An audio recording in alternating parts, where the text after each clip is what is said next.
technically my parents are from Fostoria, but it's a smaller town right outside of Findlay. Okay, so still Ohio though. Findlay, yeah, is what I'll claim. Because I don't know if Kaylin told you, but like excuse me. Which, by the way, if you're interested, let me know. But my family, my dad in particular, had season tickets to the Bengals. If you're a fan. She told me about this. She was like, that? we had dinner with my dad on Thursday night because he was passing through coming back from Tennessee, and she was Does like, he live there now? Or no, he just his office is in Tennessee, but he works from home. Okay. So he still like goes there like work every month. Yeah. Yeah. So it's on the east side of Tennessee. It's Johnson City. So he always comes back through though. We always meet for lunch or dinner depending on what time he's coming through. So we were having dinner and Kaylin's like, "Oh, I just wanted to let you know." Now my dad's calling me. I'm not gonna answer.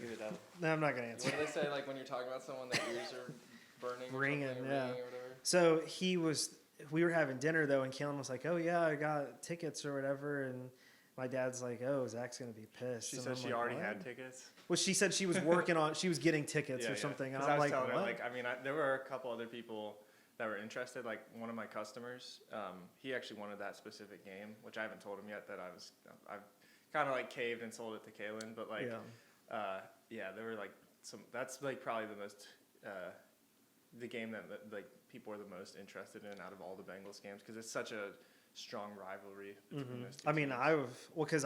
Kaylin was like, "Oh, you should talk to him because if you're just selling them, I mean, there is some games that I wouldn't mind going to." Yeah, I mean, so any AFC North game, even if Bengals versus the Ravens, Bengals versus the Browns. Yeah, man, let me know. I mean, I had some people ask about the Browns game too, but I've been telling everybody it's first come, first serve. So like, normally like I could sell the tickets for probably like twice what I pay for them, or I mean, I don't really know. Like I know my dad in the past, he would list them on like Ticketmaster or whatever, and I think you can set a price, or maybe you can even bid on them. I'm not sure, but.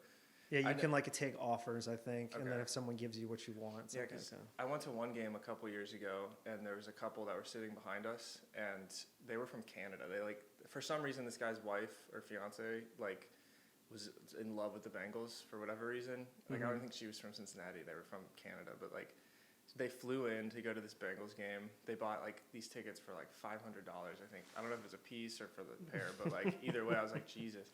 NFL tickets are kind of crazy. Yeah, I mean, especially like these tickets, like I kid you not, they're like legit one of the best seats in the whole stadium, like first row, 50-yard line. It's awesome. But anyway, I'm sure I could sell them for more, but I figured like this is the first year that I'm buying them from my parents, so like I will own them now, like because my dad, he's older now and he like can't really go to games anymore. So, but like I'll probably sell some like online, but I figured like if I have friends or family that are interested, like I'll just like hook people up because I'm not really selling them right now for a profit. I'm just kind of like yeah, we'll talk after the show then. Yeah, because the schedule isn't out yet, so I kind of want to see what the schedule will be. Yeah. But they always play the AFC North games, and I'm a huge Steelers fan. Like I was pretty jealous of Kaylin when she said that. I almost didn't sell them to her because she's a Steelers fan. I was like, I can't. I've gone to so many Steelers-Bengals games.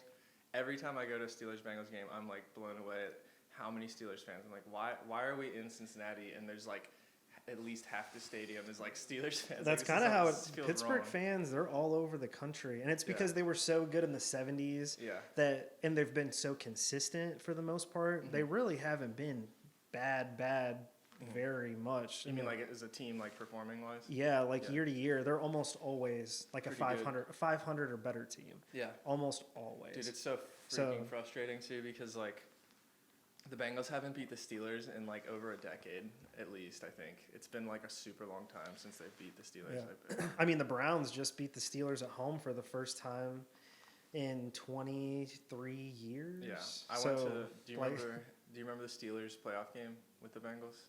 Like a couple years back? Like Carson Palmer? No, it was Dalton. It was maybe 4 years ago or 3 years.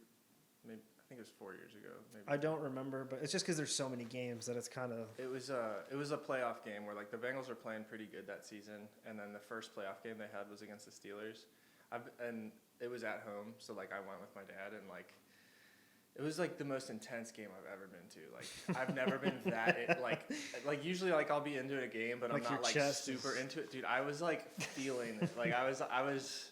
like screaming and like clapping at like plays, and like I was like my heart was in it, and it was the most frustrating game I'll probably ever go to in my life. Like, cause we lost at the very end when we had the game in the bag, and like it was just like the dumbest loss ever, and it was so disappointing. Plus, it was to the Steelers, so I was like, God damn it, they always get us. But sorry, I just No, I it's get all fine. worked up talking about the Bengals and stuff.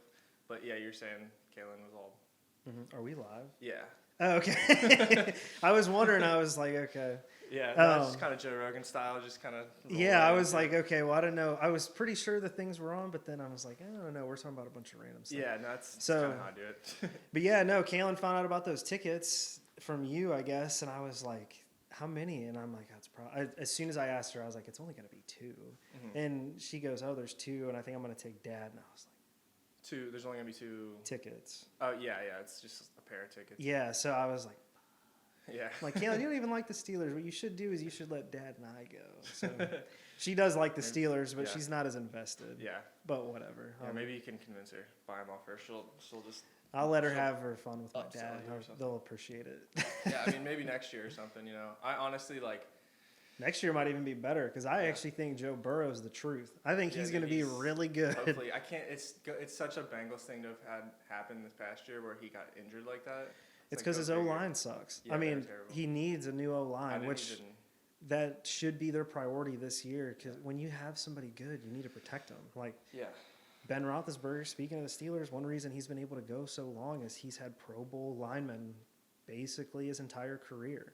And it shows through his performances and it shows through your running back performance. I can't believe they let him get injured like that. But last year was a frustrating season for the Bengals. I didn't even really watch. I tried to watch like 2 games maybe, and when they play that bad, I'm just like, nope, not again. Like I've followed them since I was a little kid, and they've had so many seasons that were so bad that I've just learned to like. I'm not trying to say that I'm a fair weather fan. It might sound like that when I say that, but like, I just get frustrated watching them have a terrible season. So it's like I'll wait till they're like a little more. No, it's definitely hard. Like I love the Chicago Bulls, but ever since Derrick Rose left, they've just been so middling that I've just fallen out of love with the entire NBA. Because just like I've just lost all my luster. And I really do love Steph Curry and Kevin Durant. And I used to love Tim Duncan and that stuff, but Kobe, of course, even back before that. But like, I can't do this. Like, I just hate seeing the Bulls lost again. It's like, oh, I was having a fun time watching Steph score 42, and it's like Chicago lost to the Wizards again. And it's like, oh my god. Yeah, ever since that, I guess it was probably 3 years ago, that game I was talking about when they lost to the Steelers at playoffs.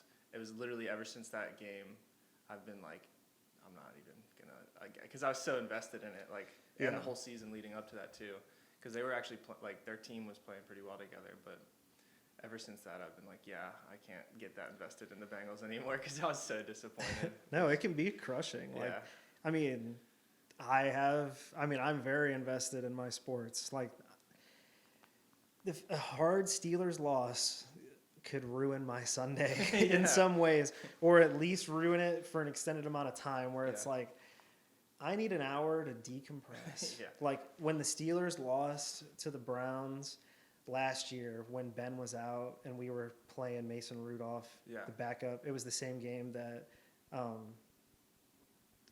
what's his name? It's not Burfict. It's, I can see him. Yeah, he's this big guy. He wears a cowboy hat sometimes. Anyways, defensive end for the Browns. It was the game where he hit our quarterback in the head with a helmet while his helmet was off, and he got suspended. Myles Garrett. Myles Garrett. And the Steelers lost that game, and it was just to a backup. We weren't doing good. Ben was going to be out the whole year. Yeah. But, God, that ruined my whole night. Dude, I remember so upset. At that playoff game, like, it was a really close game pretty much the whole time, and then the Bengals like came through. Like it was later on in the game, like maybe late third quarter or fourth quarter. They took a really good lead, and it was like, all right, we got this. And there were some really stupid penalties, which there almost always are with the Bengals in general, but like especially with the Steelers. That was the game where like Antonio Brown, I think, like had a terrible foul. I know exactly what game you're talking about now. And then they like retaliated. It was Vontaze Burfict who hit him. He Yeah. gave him a concussion. Yeah. He came across the middle and cracked him. Yeah. And then after that, the Bengals, I remember everything now. Yes. The Bengals tried to fight Joey Porter, who Yeah. was an old linebacker for the Steelers, but then he was the coach, linebacking coach. One of the Bengals players started getting in an argument, pushing session with the Steelers It coach, was so and then they dumb. added Oh my God, 15 are you more kidding me? yards to it. It ruined the game. Like literally, the fouls, the penalties were the reason we lost. I and it was totally like, we forgot didn't about that need to game. lose. I remember everything. And then we now. had the ball, like we were still winning at the very end of the game. It literally came down to the final seconds of the game, and we were winning the last. I think we had possession, and there was like no time left hardly at all. And then somehow they blew it. I'm trying to remember exactly what happened, but it's like a traumatic experience, so my memories just blocked it out. PTSD. Oh my God.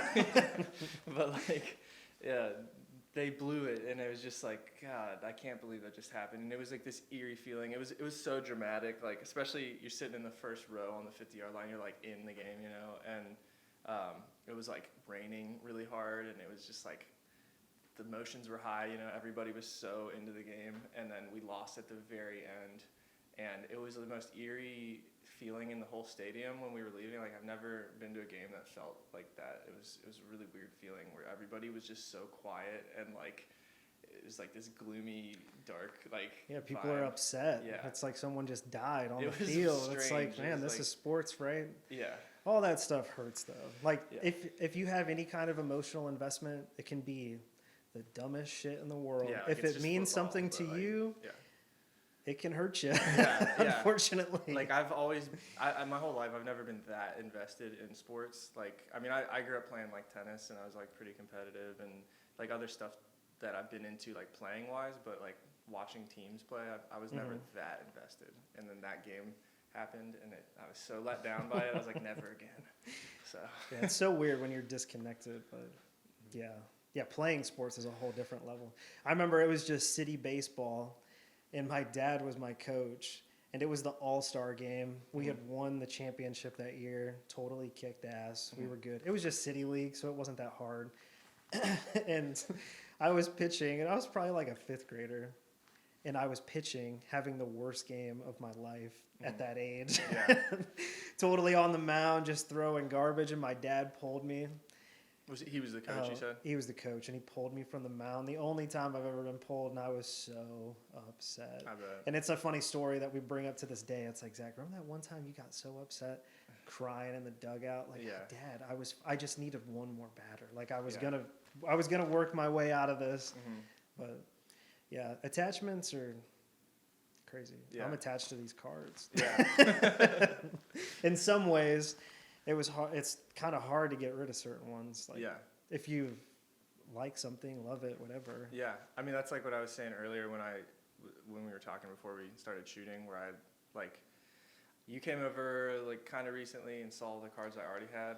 It was like 2 months ago, yeah. Yeah, and then I bought more cards, and like I was kind of planning on getting cards. When I first bought the cards like that you saw, I just bought those out of nostalgia. Like, I just wanted to have like a Charizard and some other cards because I had grown up with Pokemon and I loved it as a kid. Mm-hmm. So I wanted to buy new cards or somebody's old cards to just have them. I just thought it'd be cool. Totally. And then, like, you know, Pokemon was like super hot and everything was selling. So it's like, oh, I could actually make some good money with these. And then I found my buddy who was selling some, and I bought a bunch from him.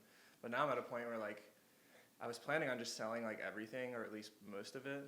But now I'm like, man, I kind of want to like keep them because I don't know, it's kind of cool to have them. But I'm sort of on the fence right now. Like, I sort of want to sell some of them, but I also want to keep them. So Yeah, at some point you kind of, it depends what your financial situation's like, how you Yeah. do your budget, how you want to do your savings and all that kind of right, stuff.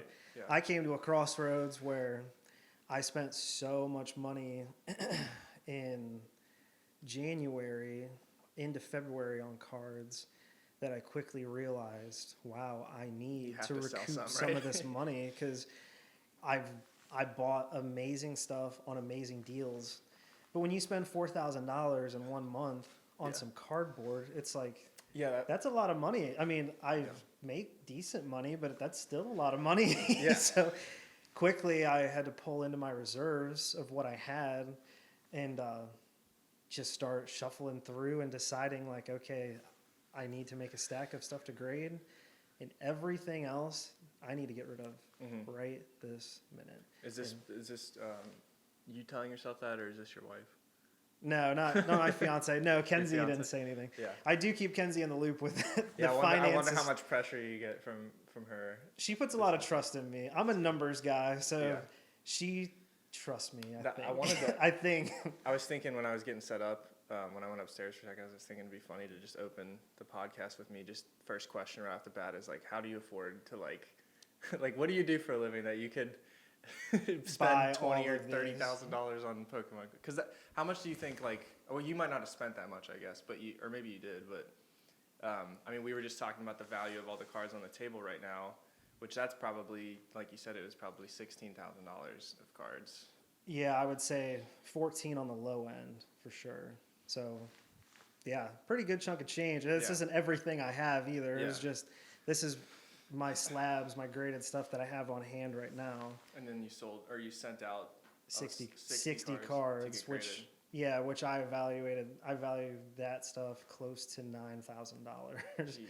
And then I still have a ton of singles, common vintage stuff, and uncommon vintage, and a ton of new stuff the new stuff I just don't know what to do with. New stuff is in newer sets. Okay. Yeah. So it's not, you bought it recently, it's newer, like the newer Yeah, like generations. 2017 to now. Okay. But all that stuff was bought in 2020, so. Okay. But just print lines. So if you had to guesstimate, I mean, you just mentioned maybe $25,000 worth of cards right there, but if all of it was combined, what do you think it would be? Between 25 and 30, probably around there, yeah. Okay. And then I'm always buying, Yeah. but I'm selling too. It's because it really is that push and pull where you have to have a line, and once you get to that line, you got to make some decisions. Yeah. So it's do you really want to buy this card? And if you do, you have to understand. You're going to have to counter it with something because. Yeah.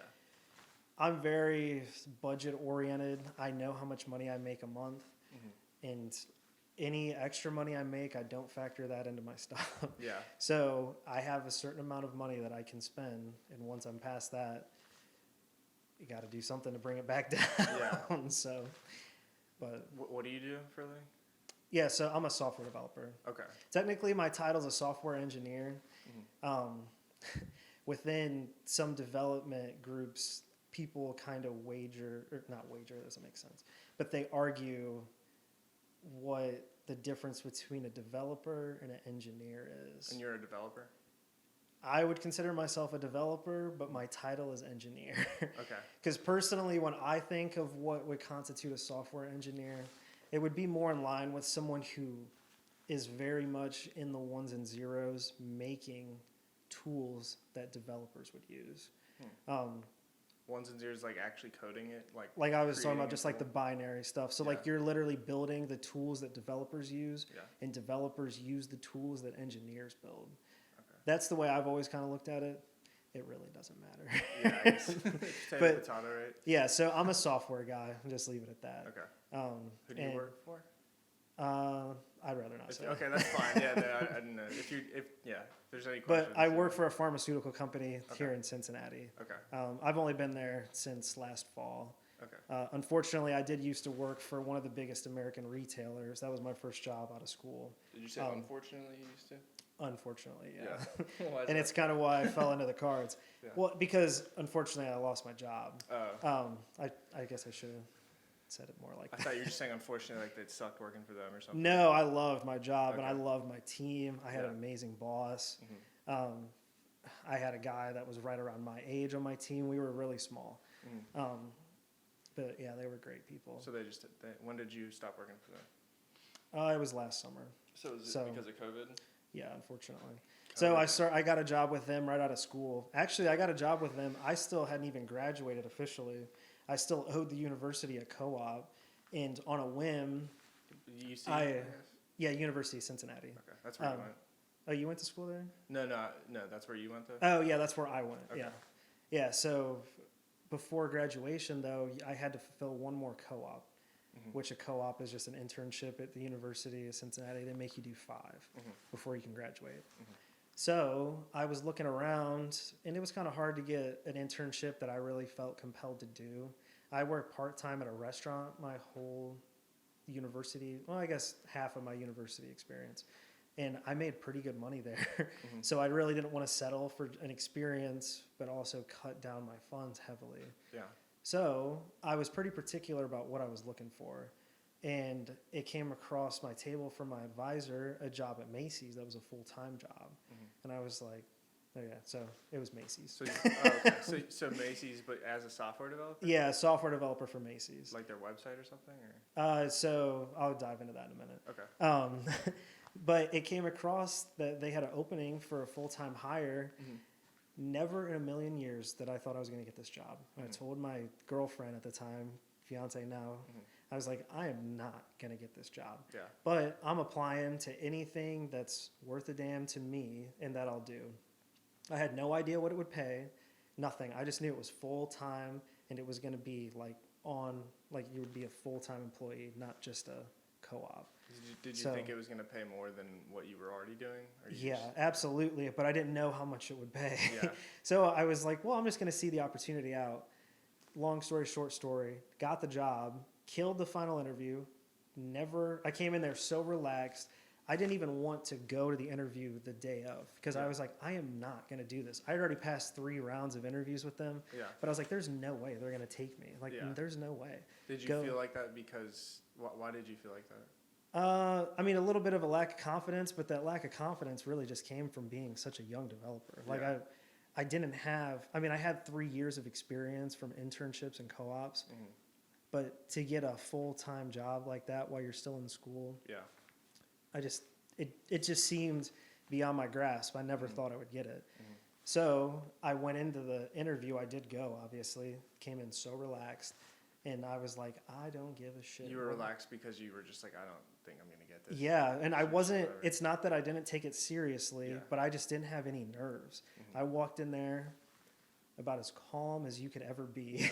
And I talk about this with my fiance every once in a while. And I came in there just like, I'm here, I'm Zachary, and I'm just ready to go. Like, let's just see how it goes. I'm just here. Let's see. I've never been in this beautiful building before. Let's see how it goes. Yeah. In the end, I ended up getting the job, and it was great. But was it their corporate building? Yeah, it's on 7th downtown. So it was awesome. I lived in Covington at the time, and right close to the bridge. 7-minute drive to work.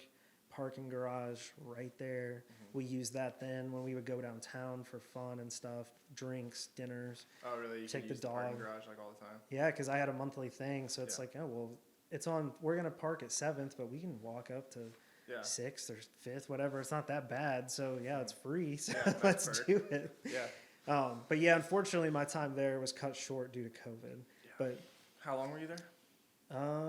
September to July. So what is that? 9 months. Oh, okay. So not even a year yet. Yeah, not even a year. And then I've worked at this job since November. So, do you think they might hire you back at Macy's? Like after things get normal again, if assuming that things go back to. I don't know. I mean, if they would consider me, but at this point, I don't want to go back to Macy's. Yeah, you got like a new thing lined up. Yeah, my job.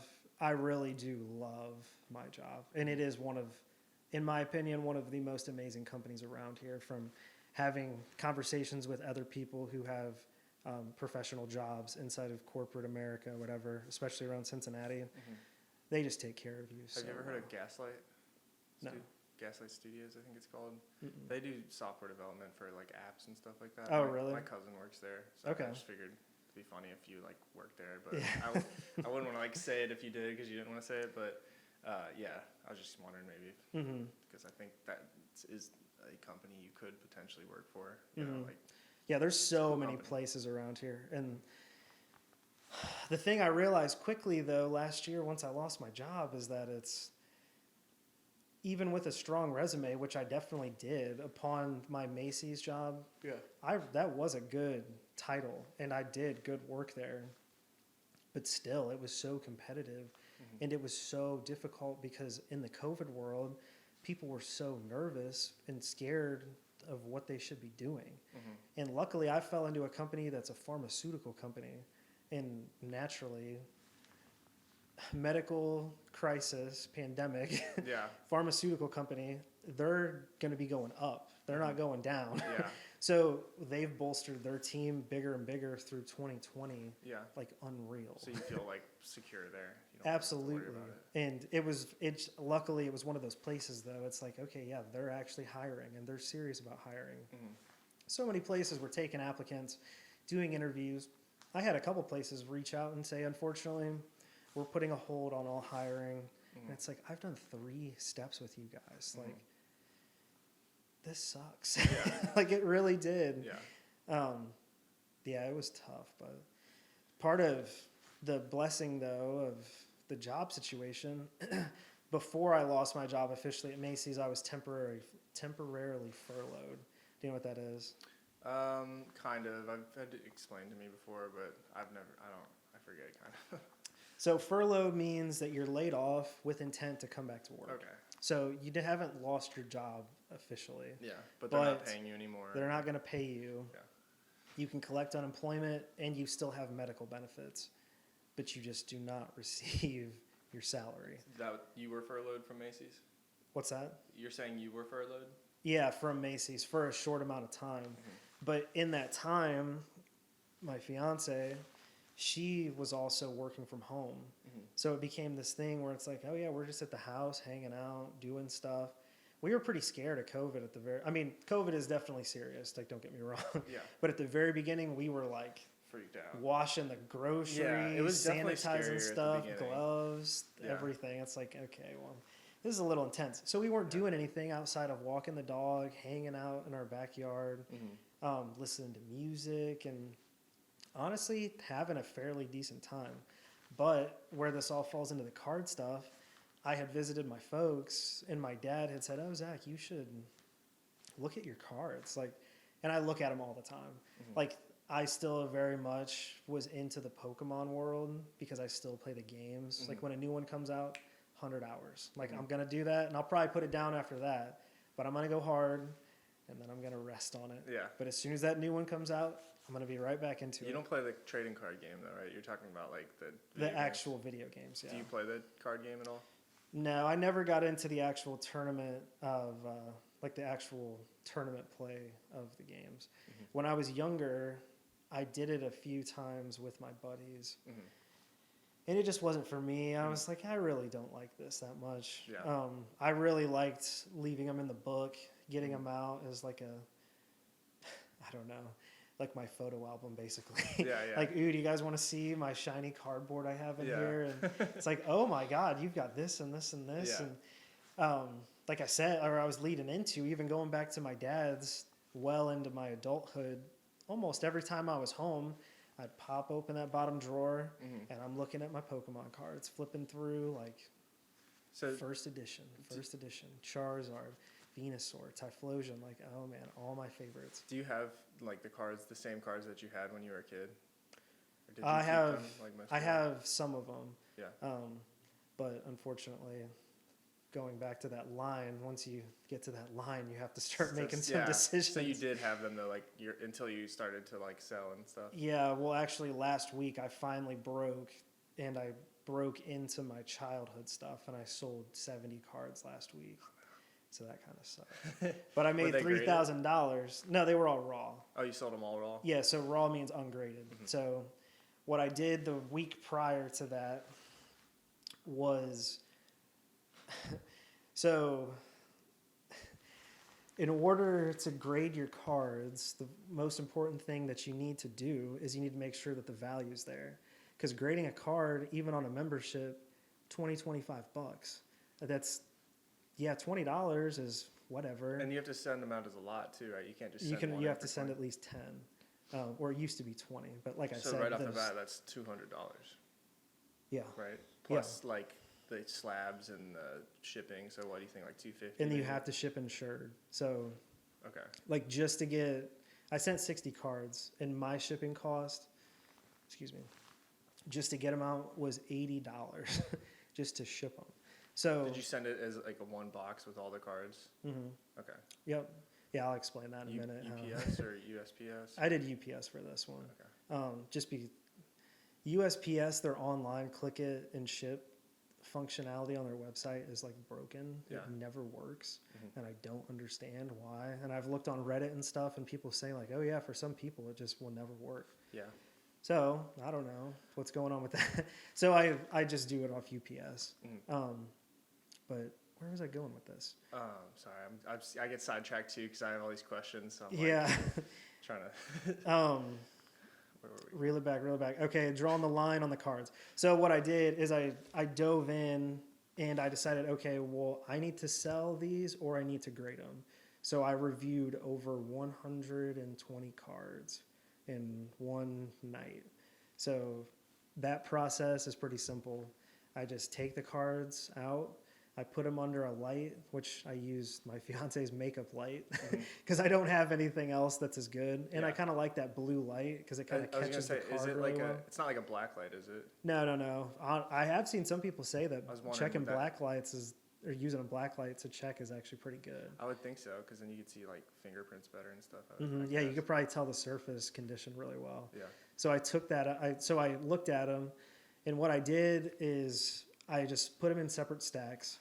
This stack is worth grading and not even looking at the comps. So like comparative prices, I don't know how much these are going to be worth graded, nothing. But the conditions are there, PSA 7 or better. This stack, not going to grade very well. So you wouldn't think that anything's worth grading if it's a 6 or lower? It just depends. Or I guess if these specific cards I was looking at, no. Yeah. But yeah, like there's some stuff on here. There's a PSA 3 Crystal Lugia. That's $400. Oh, here's a 2 right here. Yeah, 2. Yeah, it's not even a 3. That 2 is worth $400. Jeez. That Charizard's a 5. That's worth over $1,000. So it just depends. But these specific cards, weren't worth that much. So it's like, all right, well, let's separate them and let's get them out the door. And then what I did is then I post everything, and quickly I sold everything that I was not going to grade. Where did you sell on? eBay? Or? I did it all on Facebook, actually. Oh, really? Marketplace? Or that like Marketplace, but there's a sell group on there. The one that you told me about? Yeah, there's like 60,000 people. Should we keep it secret? No. I want more people in there because people will sell their stuff. and buy it, right? Right. So. Yeah, no, it's Verbank Pokemart or Pokecenter or something like that. Yeah, there's a couple too, right? They're like I saw a couple groups that have like similar names, but I think there actually is similar ones. I think one might be for games and one's for cards. And so you buy because I've been following. I see that on Facebook now that I like joined the group, and I have watched some like live openings or like every now and then I'll see somebody post something they're selling or wanting to buy, and it's pretty cool. It's interesting to see like what people are selling for and what people have to offer. But do you buy and sell on there pretty often? That Facebook group. I've been thinking about it. I just haven't like you've actually bought and sold and made money off of it, so like how it can go. But I haven't really. Yeah, in the last. Far yet. Yeah, I keep a Excel sheet, kind of like an audit report for myself of what I've sold. So in the last 8 months, I have had a gross revenue of $12,000, and of that, almost 9,000 of it was profit. Okay, so you pretty bought good. Yeah, definitely $3,000 worth of cards, and then you sold them for out of that lot that was sold. Yeah. Yeah, that's great. Which some of these have money invested, most of them don't, but some of them do have money invested originally outside of the price to slab them. Okay. Because that's one thing you have to factor into the the cut on your revenue is, okay, did you buy the card? No. But if you graded it, how much did you pay to grade it? Yeah. It was 50. It was 75. It was 150. Yeah. That's all stuff. For grading cost, you mean? Yeah. So that's all stuff that I have to factor in as red when it comes to my profits. Yeah.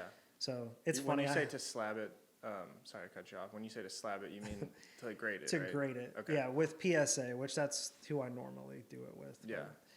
Do they call it slabbing it with like what do they call it? The other grading company? People just call them slabs. Yeah. It's okay, I just wanted to make sure. Just like these little plastic seal deals, people just refer to them as slabs a lot. Why is this a 2? This almost looks like So that better than Lugia, this in a way. the Or maybe not, Lugia but- has 3 or 4 dents on it, but it's Okay. got to be about the cleanest looking 2 you've ever seen, right?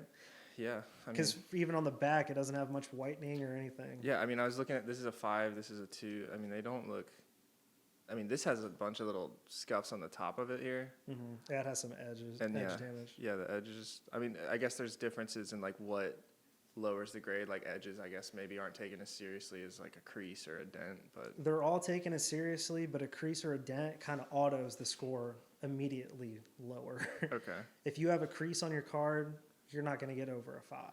Like, it's I don't even- immediately going to drop because a crease or a dent is considered damage. where's the dent on this?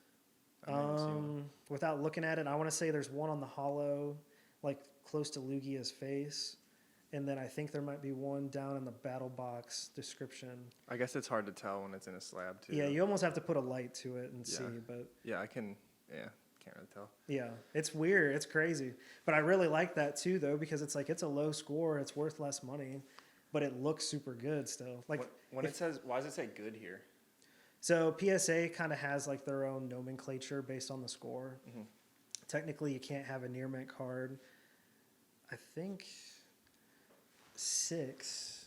What's that Lugia say? The other Lugia. It's a 6. Yeah. What's the where it says good on the other one? EX-MT. Okay. Yeah, so that's like in between excellent and near mint. Or, no. What does MT stand for? It wouldn't be mint. Yeah, I was thinking near mint for a second, but I was Yeah. like, no, it's not it. I don't know. But so anyways, they just, based on the score, they give them those names or whatever. So like a near mint card realistically should grade at a PSA 7 or better. The only way you should have a mint is if it's a 9 or a 10.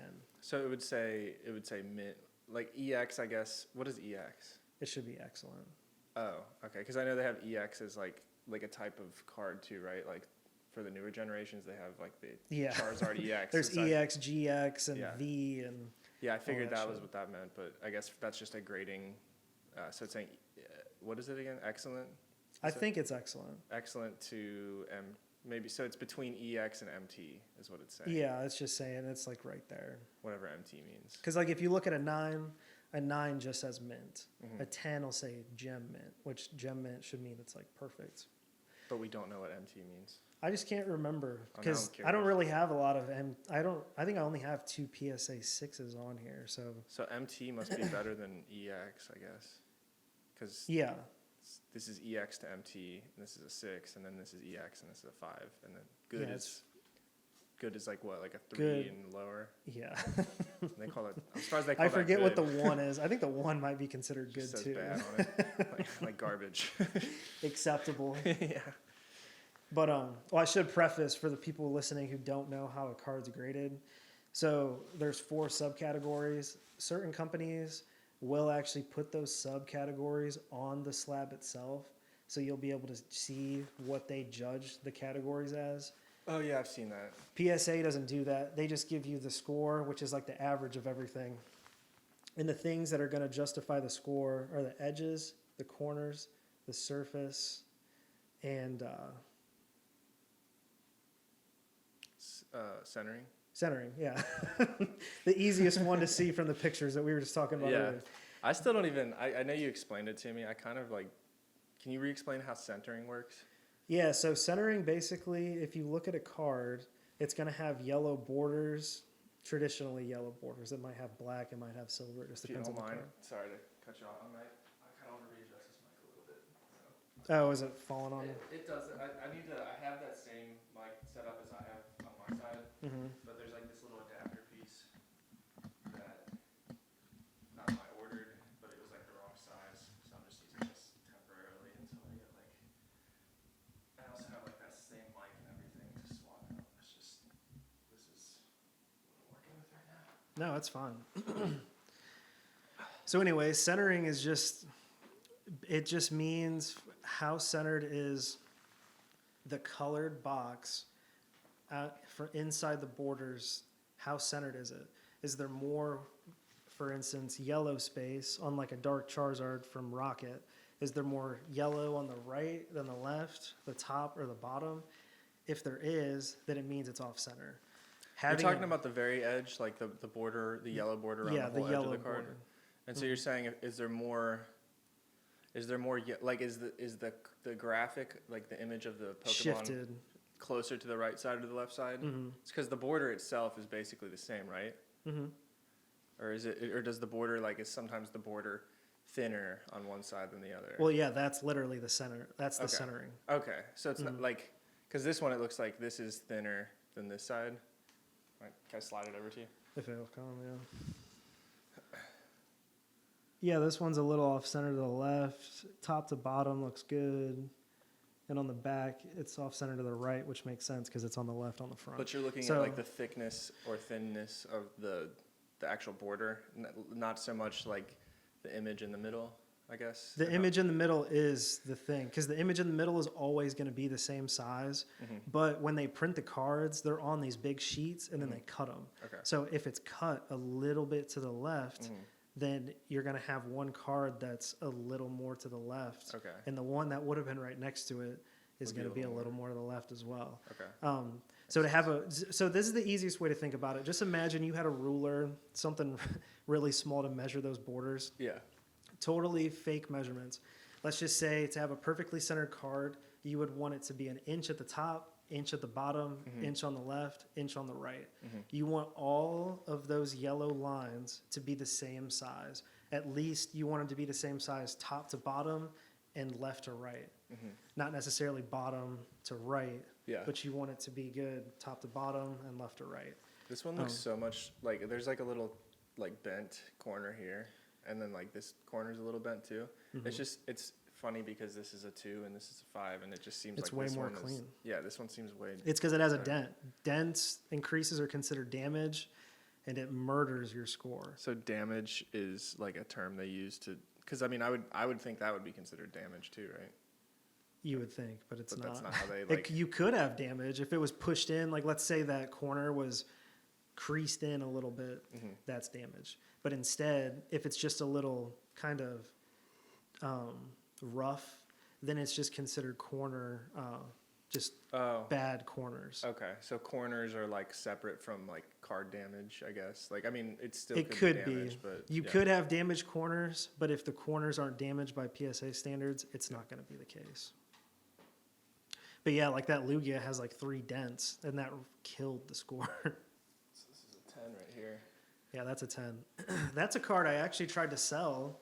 I couldn't get people to pay $60 for that before I graded it. Really? Nobody wanted it, and I was looking at it, and I was like, this card is so clean. I'm just going to send it out and see what happens. Comes back, and I got a 10 on it. And that was one from my childhood. I bought at the Findlay Mall during Christmas one year. This is like the same back as that one card that you have, that Charizard? Yeah, because it's the new Japanese. Where did that go? Is that over there still? Oh, yeah, it's the promo. Yeah, I like the backs on these are really cool. They're better than the English ones. I'm not a big Japanese fan. Honestly, I maybe only have 3 or 4 Japanese cards left at this point. I have a bunch. For some reason, like the people I bought cards from just had a bunch, which, I mean, I guess some of them are still worth a decent amount, though. Yeah, I just prefer the English stuff. Like that card specifically is only in Japanese that you're holding. This one? Yeah. This is like one of the coolest graphics I've ever seen. I like this. Yeah, it's Charizard and Venusaur fighting, and he's using like Vine Whip to raise him. So how, like, this is only available in Japanese, you said? It was from a 2016 art book promo. What's it called? FA Charizard EX? Yeah, I forget what the book's called. Pokemon Game. It's like XYP something 17. This one's like pretty the card number. valuable. Yeah, it's like $1,200. Dang. Yeah. This is a PSA 10 too. So. Yeah, that's why it's worth so much. If it was a 9, what would it be worth? I don't know. I'd have to look at comps, but maybe half of that. Like really? Maybe $600. Yeah. Sometimes PSA 10s they'll go for $100. A PSA 9 first edition Charizard. Like Shadowless base set first edition. Yeah, would probably go for unlimited. Let's say first edition, $100,000. You get a first edition one, you might be able to get $200,000-$300,000. Like the prices on 10s. Oh, you're saying a 10 with the first edition base set? Yeah, just sometimes 10s just go so much higher in value just from a 9. Yeah. It doesn't even make sense. Yeah, it's like such a huge leap. Like I have a PSA 9 Shining Charizard on here, and it's unlimited. It's not first edition. That one is worth about $3,000. If it was a 10 unlimited. Which one? It's a Charizard, you said? Yeah, it's next to the base unlimited one one. here? This is the next one. Oh, this one? Yeah. Okay. That one's worth like $3,000. Right, this one in particular? That one. Like at a 9? Yeah, at a 9. And if it was worth a 10, it'd be worth double at least. So, but an 8 would only be worth 2,000. Yeah. So you see like that difference. The higher up you go, that percentage difference, it just climbs leaps. and climbs and climbs. So, and then 9 to 10 sometimes is just. if anybody watching wants to buy any of Zach's cards, let me know, and I'll be taking a commission. Just kidding. Some of them. This is not for sale though, right? This one's like your favorite, you said? And you don't Yeah, wanna I'm sell not this going one? to sell that one right now. And no. this is a $1,200 card? Yeah, card is I think sweet. the last one sold on eBay went for 11 and some change. I'm So gonna have to buy it from you, man. yeah, Do you know what the deal is with this card? Like, because it's like Charizard and Venusaur fighting. So like, like if you were playing the card game, like, do you know how it plays? no, idea. I don't read Japanese, and I Yeah. don't even remember how to play the game. I really, actually have a friend who taught himself Japanese. I'm gonna have to get him to interpret this card for us. Just say. Well, some of the promos you can't really play them because the cards have weird things on there. Oh, like really?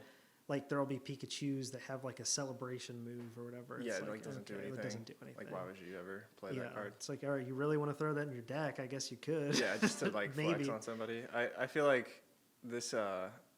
I'm just curious because it's like Charizard and Venusaur are fighting each other. So it's like, how would that be useful if you were like, like just based on the art? I wonder what their move is. Technically it's a Charizard card, so just because Venusaur's in it, it doesn't matter. It's like that. It looks like he's getting handled though by Venusaur. Yeah, I know. You almost wonder if you want to play it because he can't handle. Yeah, it's like. But like certain cards have really cool artworks on them. Like that Tyranitar, there's a Tepig on the top left. This one. Yeah. How much is this card worth? That one's brand new, like $150. But that Not one, graded? Yeah, this top row is all stuff that I'm going to get graded, and that one is absolutely going to be a 10.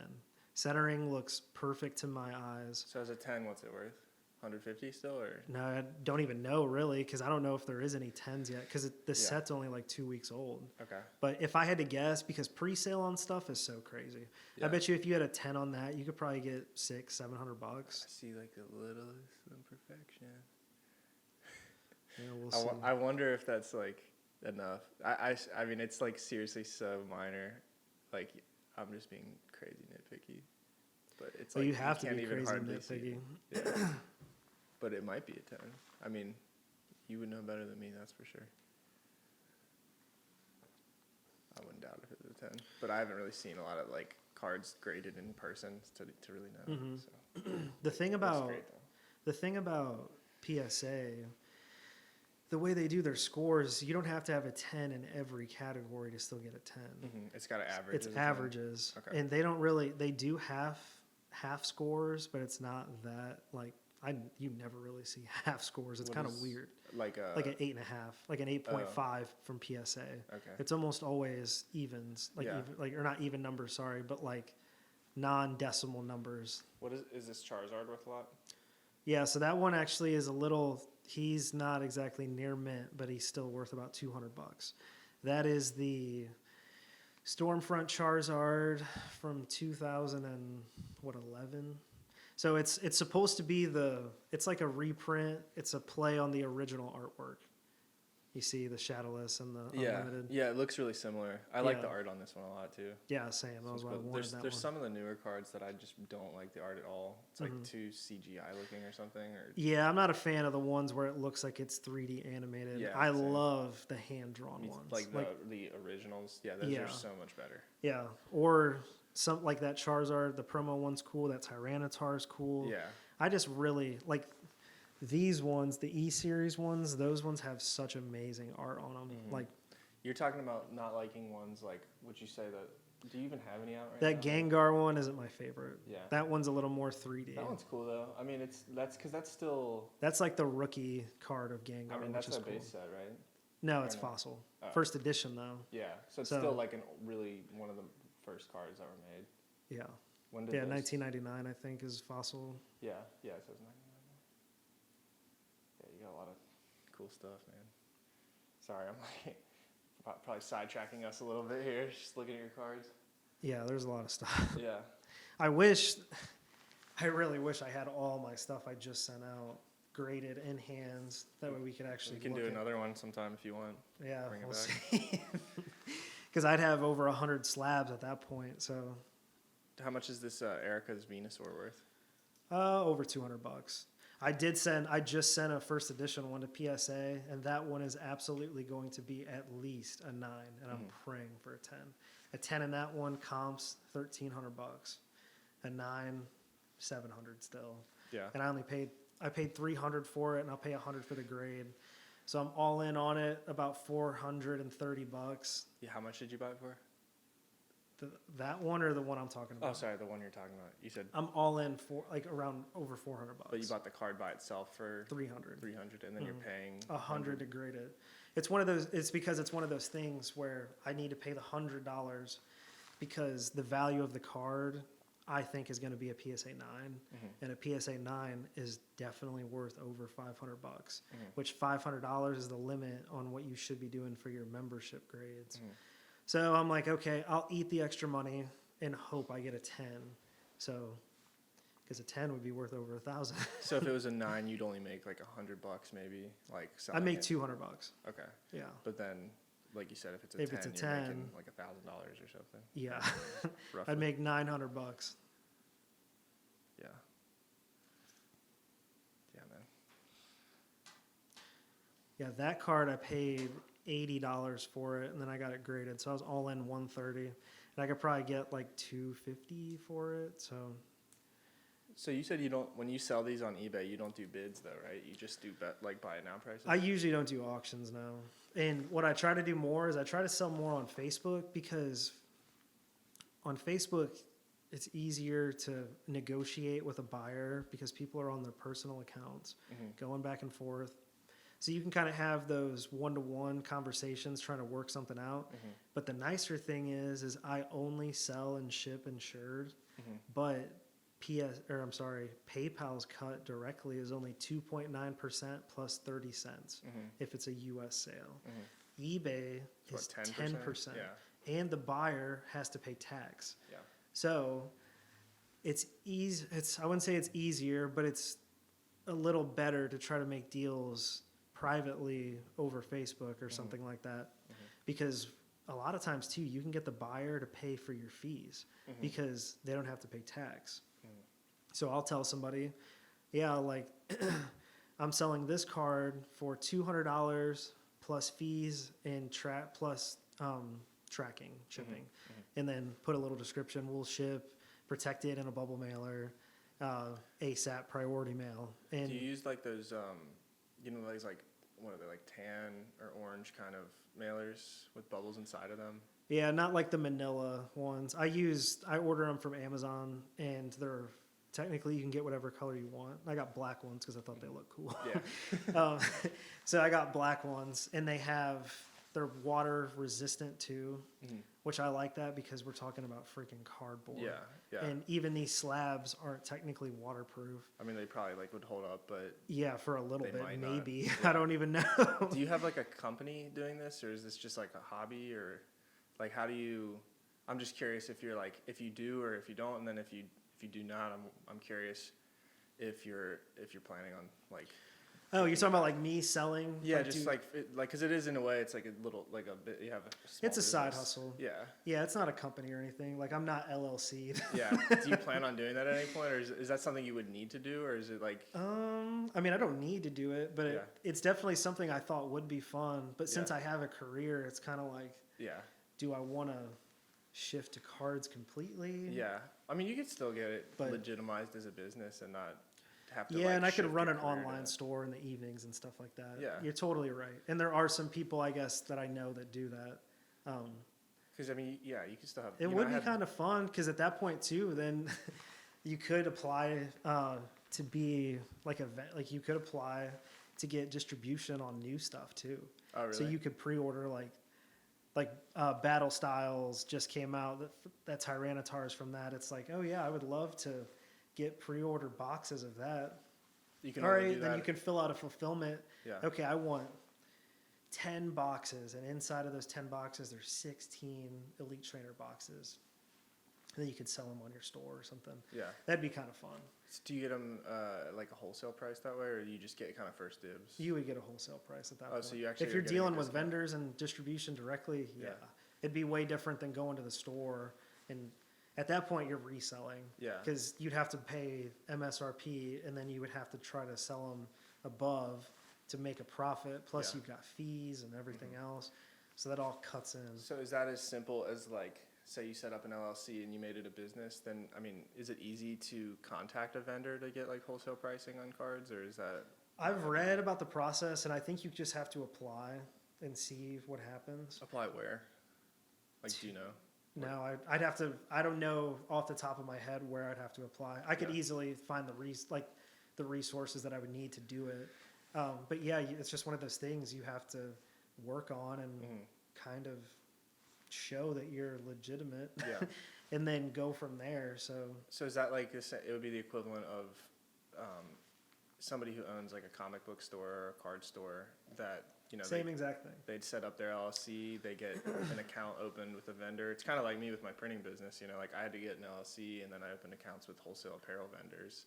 So it's like, it's kind of similar to that. Yeah, completely. Yeah, it would be a full business process. Yeah. So for now, it's just a little extra side money, and I get to have a lot of nostalgia trips and stuff. Yeah. So Just a fun hobby right now. Oh But, yeah. I mean, I don't know how long it'll last. I don't know if it'll ever go away, honestly. That was something I wanted to talk to you about, actually. I was curious what your opinion was about the value of the cards, like, over time, because I heard somebody, actually I had, my uncle turned, I think, 60 or something recently, and we had a dinner, and I was talking to my aunt and uncle about my cousin's Pokemon cards, because they were talking about, my two uncles were talking about baseball cards and how they were so surprised that their cards weren't worth anything, and they had all these baseball cards that maybe were valuable at one time, but then over time they're just like worthless. And then I brought up Pokemon because you and I had been talking about it. I've been into it a little more recently, and they said that their son had a bunch of cards, and I was like, oh, like, can I come check them out? And they were kind of messing with me about it and like teasing me, saying that, you know, the cards were just cardboard and they're not worth anything. And they are just cardboard. Yeah, no, but they're for definitely sure. worth something. Yeah, they're definitely. My one uncle literally didn't believe me. I had to it was starting to frustrate me. I literally got Show on him some eBay. comps, I pulled look. up sold items, showed him, you know, this card sold for this much money, you know, and it was, you know, $10,000 or whatever, more than that on some of them. So, because he was kind of being a little bit of a dick about it, and I was just like, look, it's man, Pokemon, it's like yeah, kid stuff. Yeah, but it's cards. Yeah, people are actually paying this much money for these cards. So I don't know. I personally, I feel like, I mean, who knows? But I feel like these cards are gonna be valuable for a long time. But I wonder if, you know, because it's our generation, more or less, was the one that really was into these cards. So I wonder if, you know, when we're their age, if it'll be similar to where we are older and maybe the hype around them dies down or something. But who knows? Yeah, it's one of those things. You can't really say one way or the other. But the thing I will say is, in 2021, Pokemon is celebrating its 25th anniversary. It started in Japan in 1996, technically. It came to the States in 98, I think. First card set was 99. 2021, Pokemon has never been more popular. Yeah, I know. And one thing a lot of people don't know is Pokemon as an IP is considered the most valuable intellectual property in the entire world. Yeah, it's the most valuable franchise. It's more valuable than Star Wars, yeah, Marvel, DC. Combined, right? Take every nerd thing you could ever think of, and Pokemon is 25% above them. Yeah, all of them combined, you think, too? I think No, not combined. Yeah. But they are definitely leading front, and it's not really close. Yeah.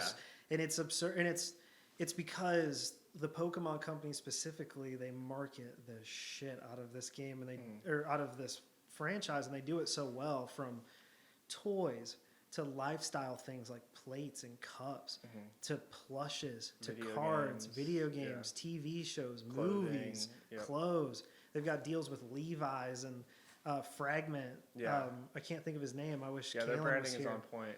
Yeah, like they're all they have exclusive stuff. They have mainstream stuff. Yeah. And the thing about Pokemon, which I was kind of thinking what you were saying, like, oh, like, maybe is it just us who like this stuff? Kids love this shit. Yeah, my nephew was super into it. The kids. So my little brother, he's 16 now, but around the neighborhood, he has a lot of friends, and some of them are younger. And I was surprised. I was like, wait, you guys like Pokemon? Yeah. I thought this was a kids thing that was for old guys at this point, for old people. My nephew started collecting. I think he kind of grew out of it. Like, he's not really that into it anymore, but he was collecting like years ago for a while. And it was kind of cool to see that because I was just like, oh man, it's still like popular with kids these days. Yeah, it's nuts. And it's because it's so accessible and it's so in your face. It's kind of hard not to. Yeah, it's and then you got the older generations who like kind of glamorize it or whatever for the younger generations too. So they probably think it's cool because of that too. Yeah, I know damn well if I had a kid, I'm not going to force Pokemon onto my son or daughter. But they'd probably be like, hey. Whoa, this is cool. And then, that one I might not let them touch. Yeah, wait till they're a little older. But it'd be one of those things. It's like, oh yeah, let's play the games. Like, oh yeah, I got you a Pikachu plushie for your bed. Like, here's, instead of a stuffed dog, it's like, all right, we have a real dog and you've got a stuffed Pikachu. Like, just to kind of see, it's like, if they fall in love with it, that's awesome. What is the most valuable card here? It's the Shining Charizard because it's a PSA 9. So like that's the one that's worth like $3,000. This one right here? Yeah. No, not that one. Oh.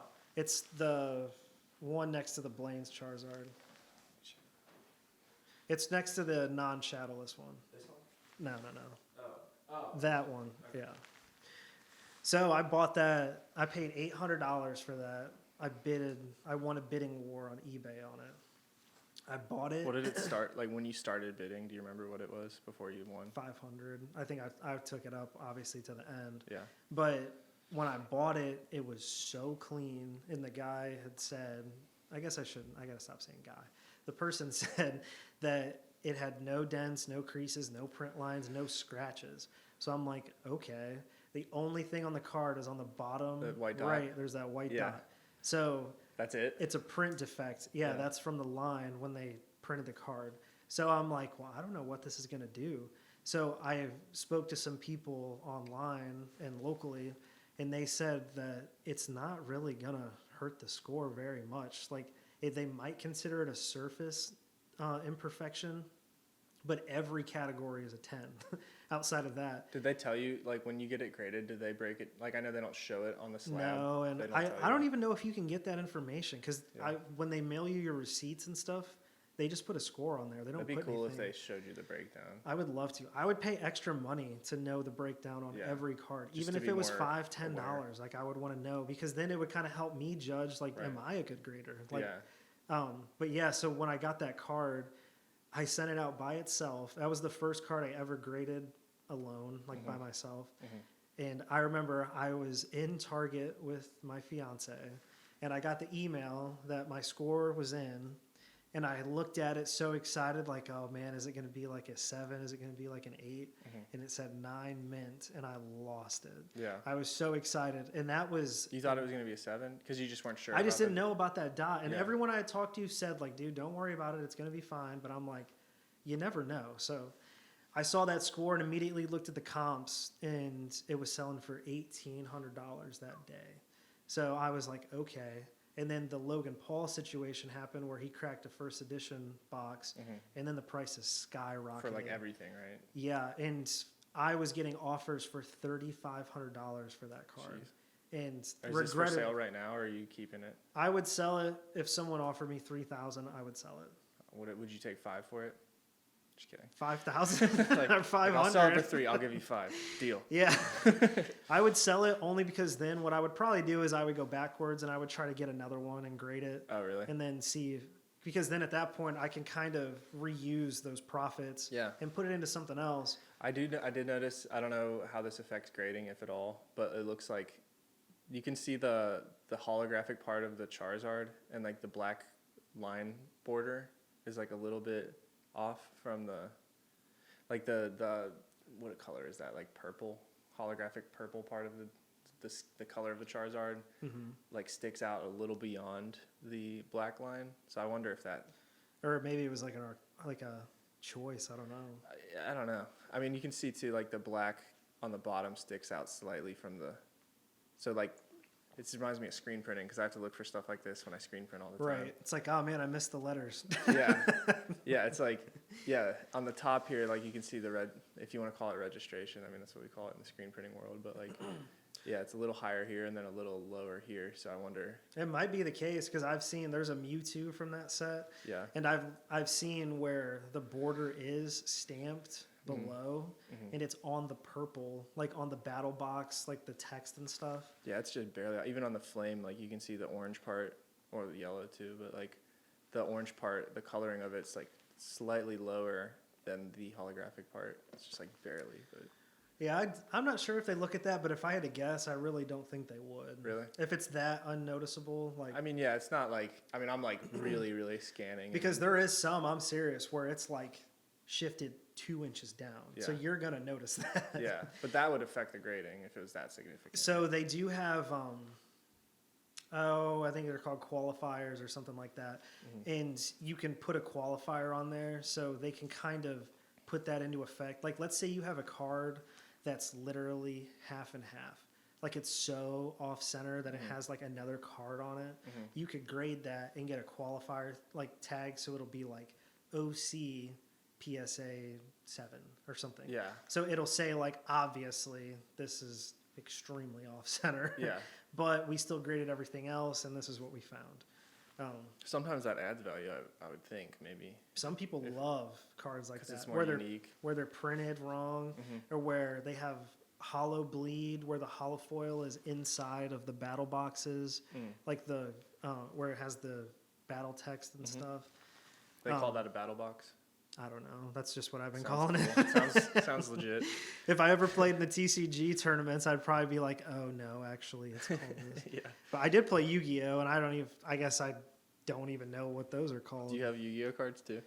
Yeah, I Are do. some I've of got those like are worth something, $2,000 worth of Yu-Gi-Oh! Really? But I haven't sold any of those. I think on my next Pokemon submission, I'm going to do kind of what I was saying about going through and being meticulous about looking at my cards. And I think I'm going to make a lot to go with my Pokemon. I'm going to send a bunch of Yu-Gi-Oh! Too. Is it the same cost for Yu-Gi-Oh to get graded? Yeah. It's just any card? It's the same cost for every card. Even if it's like a baseball card or something? It's all about the value. Okay.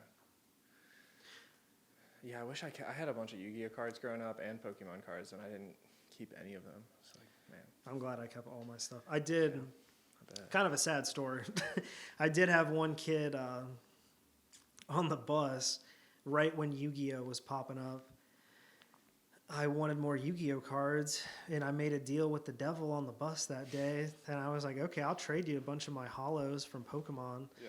And I made a deal with him and got a bunch of garbage Yu-Gi-Oh that I only found out once I actually dove in. I would play in tournaments all the time. With Yu-Gi-Oh? One of my best friends, Brandon, my mom would literally drop us off at these tournaments, and we'd be surrounded by high schoolers, some grown men. But you were like little kids though, at the time. 5th grade. Yeah. Yeah, 4th, 5th grade, 6th grade, and we would go and we would win all the time. But our parents put so much money into our cards it wasn't even funny. Yeah. Like we had decks appraised at the time, a 40 card count deck of Yu-Gi-Oh. Stuff was worth over $1,000 in 2004. Yeah. Yeah, because we were playing kind of absurd if you think about it now. We were playing first edition Legend of Blue Eyes cards. Like I had a couple the of those OG Blue Eyes White Dragons. Yeah, but it would be like going to a Pokemon tournament. Playing like a first edition base set. Like base set Shadowless Charizard. Yeah. Like it was like that kind of stuff. The OGest of OG cards. And we would win all the time. So some guy... the kid, he was like, oh yeah, let's make a deal. And I made a deal with him and I got a bunch of garbage. Yeah. And I can vaguely remember some of the cards, but they were all base set. I don't remember if they were Shadowless or not, but they were extremely like good condition. The ones that you gave him? Yeah, they were really good. And it was like 30 cards. Well, if it makes you feel any better, I have a relatable story. I think it was for confirmation or something when I was in grade school. So I must have been in or not confirmation, maybe, I don't know. I was super young. It might have been second grade. My dad bought me a Blastoise, just like by itself, and I was Like a base set one? yeah, it was like, I mean, I don't know if it was first edition or I don't remember anymore, but like It was the original artwork though. yeah, it was like the base set Blastoise, and I loved it. I like cherished it. It was like my favorite because I remember going to Ideal Baseball Cards, if you know where that is. It's like on Glenway, and that they had. Wait, that it's card. over here? Yeah, it's pretty. I don't know if they still. I'm sure they still sell Pokemon cards. I would think. I haven't been there in over a decade, probably. Okay. But it's I went there as a kid with my dad, and I saw that card, and I was like, I want that card. And I think he spent $60 or $80 on it, and it was mine. And then like I had a neighbor lived 2 doors down. He had a Charizard. I didn't have a Charizard. I was like, I want a Charizard. He wanted the Blastoise, so we traded. He was older than me and stuff. And anyway, he like changed his mind after the trade, and I was just like, yeah, that's cool. Like we can just trade back, like because I didn't really care. That was a much. thing. I mean, I did Yeah. that before. It's like, oh, okay. Yeah, Buyer's remorse. Kind of shitty to be like that, but whatever. You're kids, you know, you don't think about it like that. And so we traded back, and so I had the Blastoise again, and then there was this other guy who was a classmate of mine. I will not call him out right now, but you know who you are. But he ripped me off, man. He traded me a monkey and like some other crappy card that was just worth nothing for the Blastoise, and I was just naive at the time, and he basically convinced me like if you add up like you know like the damage and all their stats and stuff for the 2 cards, it's like technically that's better than that card. This is a type advantage. Yeah, It's like, okay. and I was like, oh yeah, like that makes sense. So I traded it to him, and to this day I regret that trade, but it's okay. Life goes on. Right. But yeah, I got ripped Yeah, off those too. trades are interesting. I mean, do you remember when you got into Pokemon yourself? Mhm. Like, do you remember what it was that got you in? Was it a parent? I just thought it was. I used to watch the cartoon like every day. Like I'd come home from school and watch the TV show every single day. Basically, I loved it. And me and my friends. I used to play the trading card game with my friend Joel. Like we would, get a piece of paper out, write all the numbers down to keep track of our score and stuff. And we'd play together. I collected. My parents would buy me booster boxes and booster sets and stuff like that. And then. I kind of grew out of it as I got a little older, like probably towards the end of grade school or, into high school and stuff. And I got into Yu-Gi-Oh! Probably like mid-grade school, whenever, I'm trying to remember when exactly that came out or whatever. But yeah. Like 2003, 2002 maybe. Yeah. I used to, I went to the first Pokemon movie at Showcase Cinemas. Like I remember seeing that in theaters. Yeah. And like playing, Pokemon Snap or whatever that the N64 game. Yeah, there's a new one coming out next month. Yeah, I heard my friend was telling me. But I was really into it. I played the Game Boy games all the time. I'd do the glitch thing, or you could like go to that place and fish for that one Pokemon that was like a broken missing part number. Yeah, it was like like Mew, but. Well, yeah, but it was like a glitch where like the Pokemon was just like a weird combination of like it didn't look like anything really. It was just like a mashup of like pixels. Yeah, that's missing number is what it is. Yeah, and then the name, was just missing jargon, yeah, or whatever. And yeah, but it was like super powerful if I remember right. Yeah, it was like Mew without being Mew. Okay. Yeah. That I was a big fan of Pokemon when I was growing up. Yeah, I remember. Still am, but.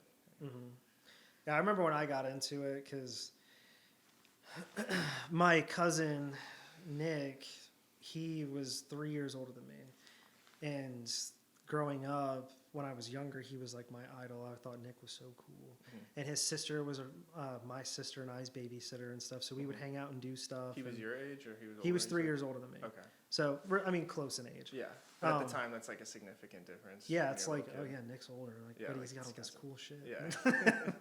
And he did. His parents were amazing, and he had so much cool stuff. He had N64s. Like I never had a Nintendo console, home video game console. I had all the handhelds. Yeah. I never had one until the Wii, and the Switch is still my only. N64 is the best. Yeah, see, I was a PlayStation 1 kid. Yeah. Ride or die. And then I got an Xbox One or Xbox OG. Yeah. Because I was a Halo guy. Yeah, Halo is the best. Yeah. I was hanging Can out. I ask you something real quick? Does Nintendo own Pokemon? No. Okay, they're not. They they're have just- like a 30% stake in the Pokemon company, and that's it. Okay, so they kind of own it, but they're not like a majority shareholder. No, they're partial. Okay. Yeah, but definitely invested in it. Yeah. Which Pokemon company do they print money like Yeah, themselves? basically. It's absurd. But I vividly remember this.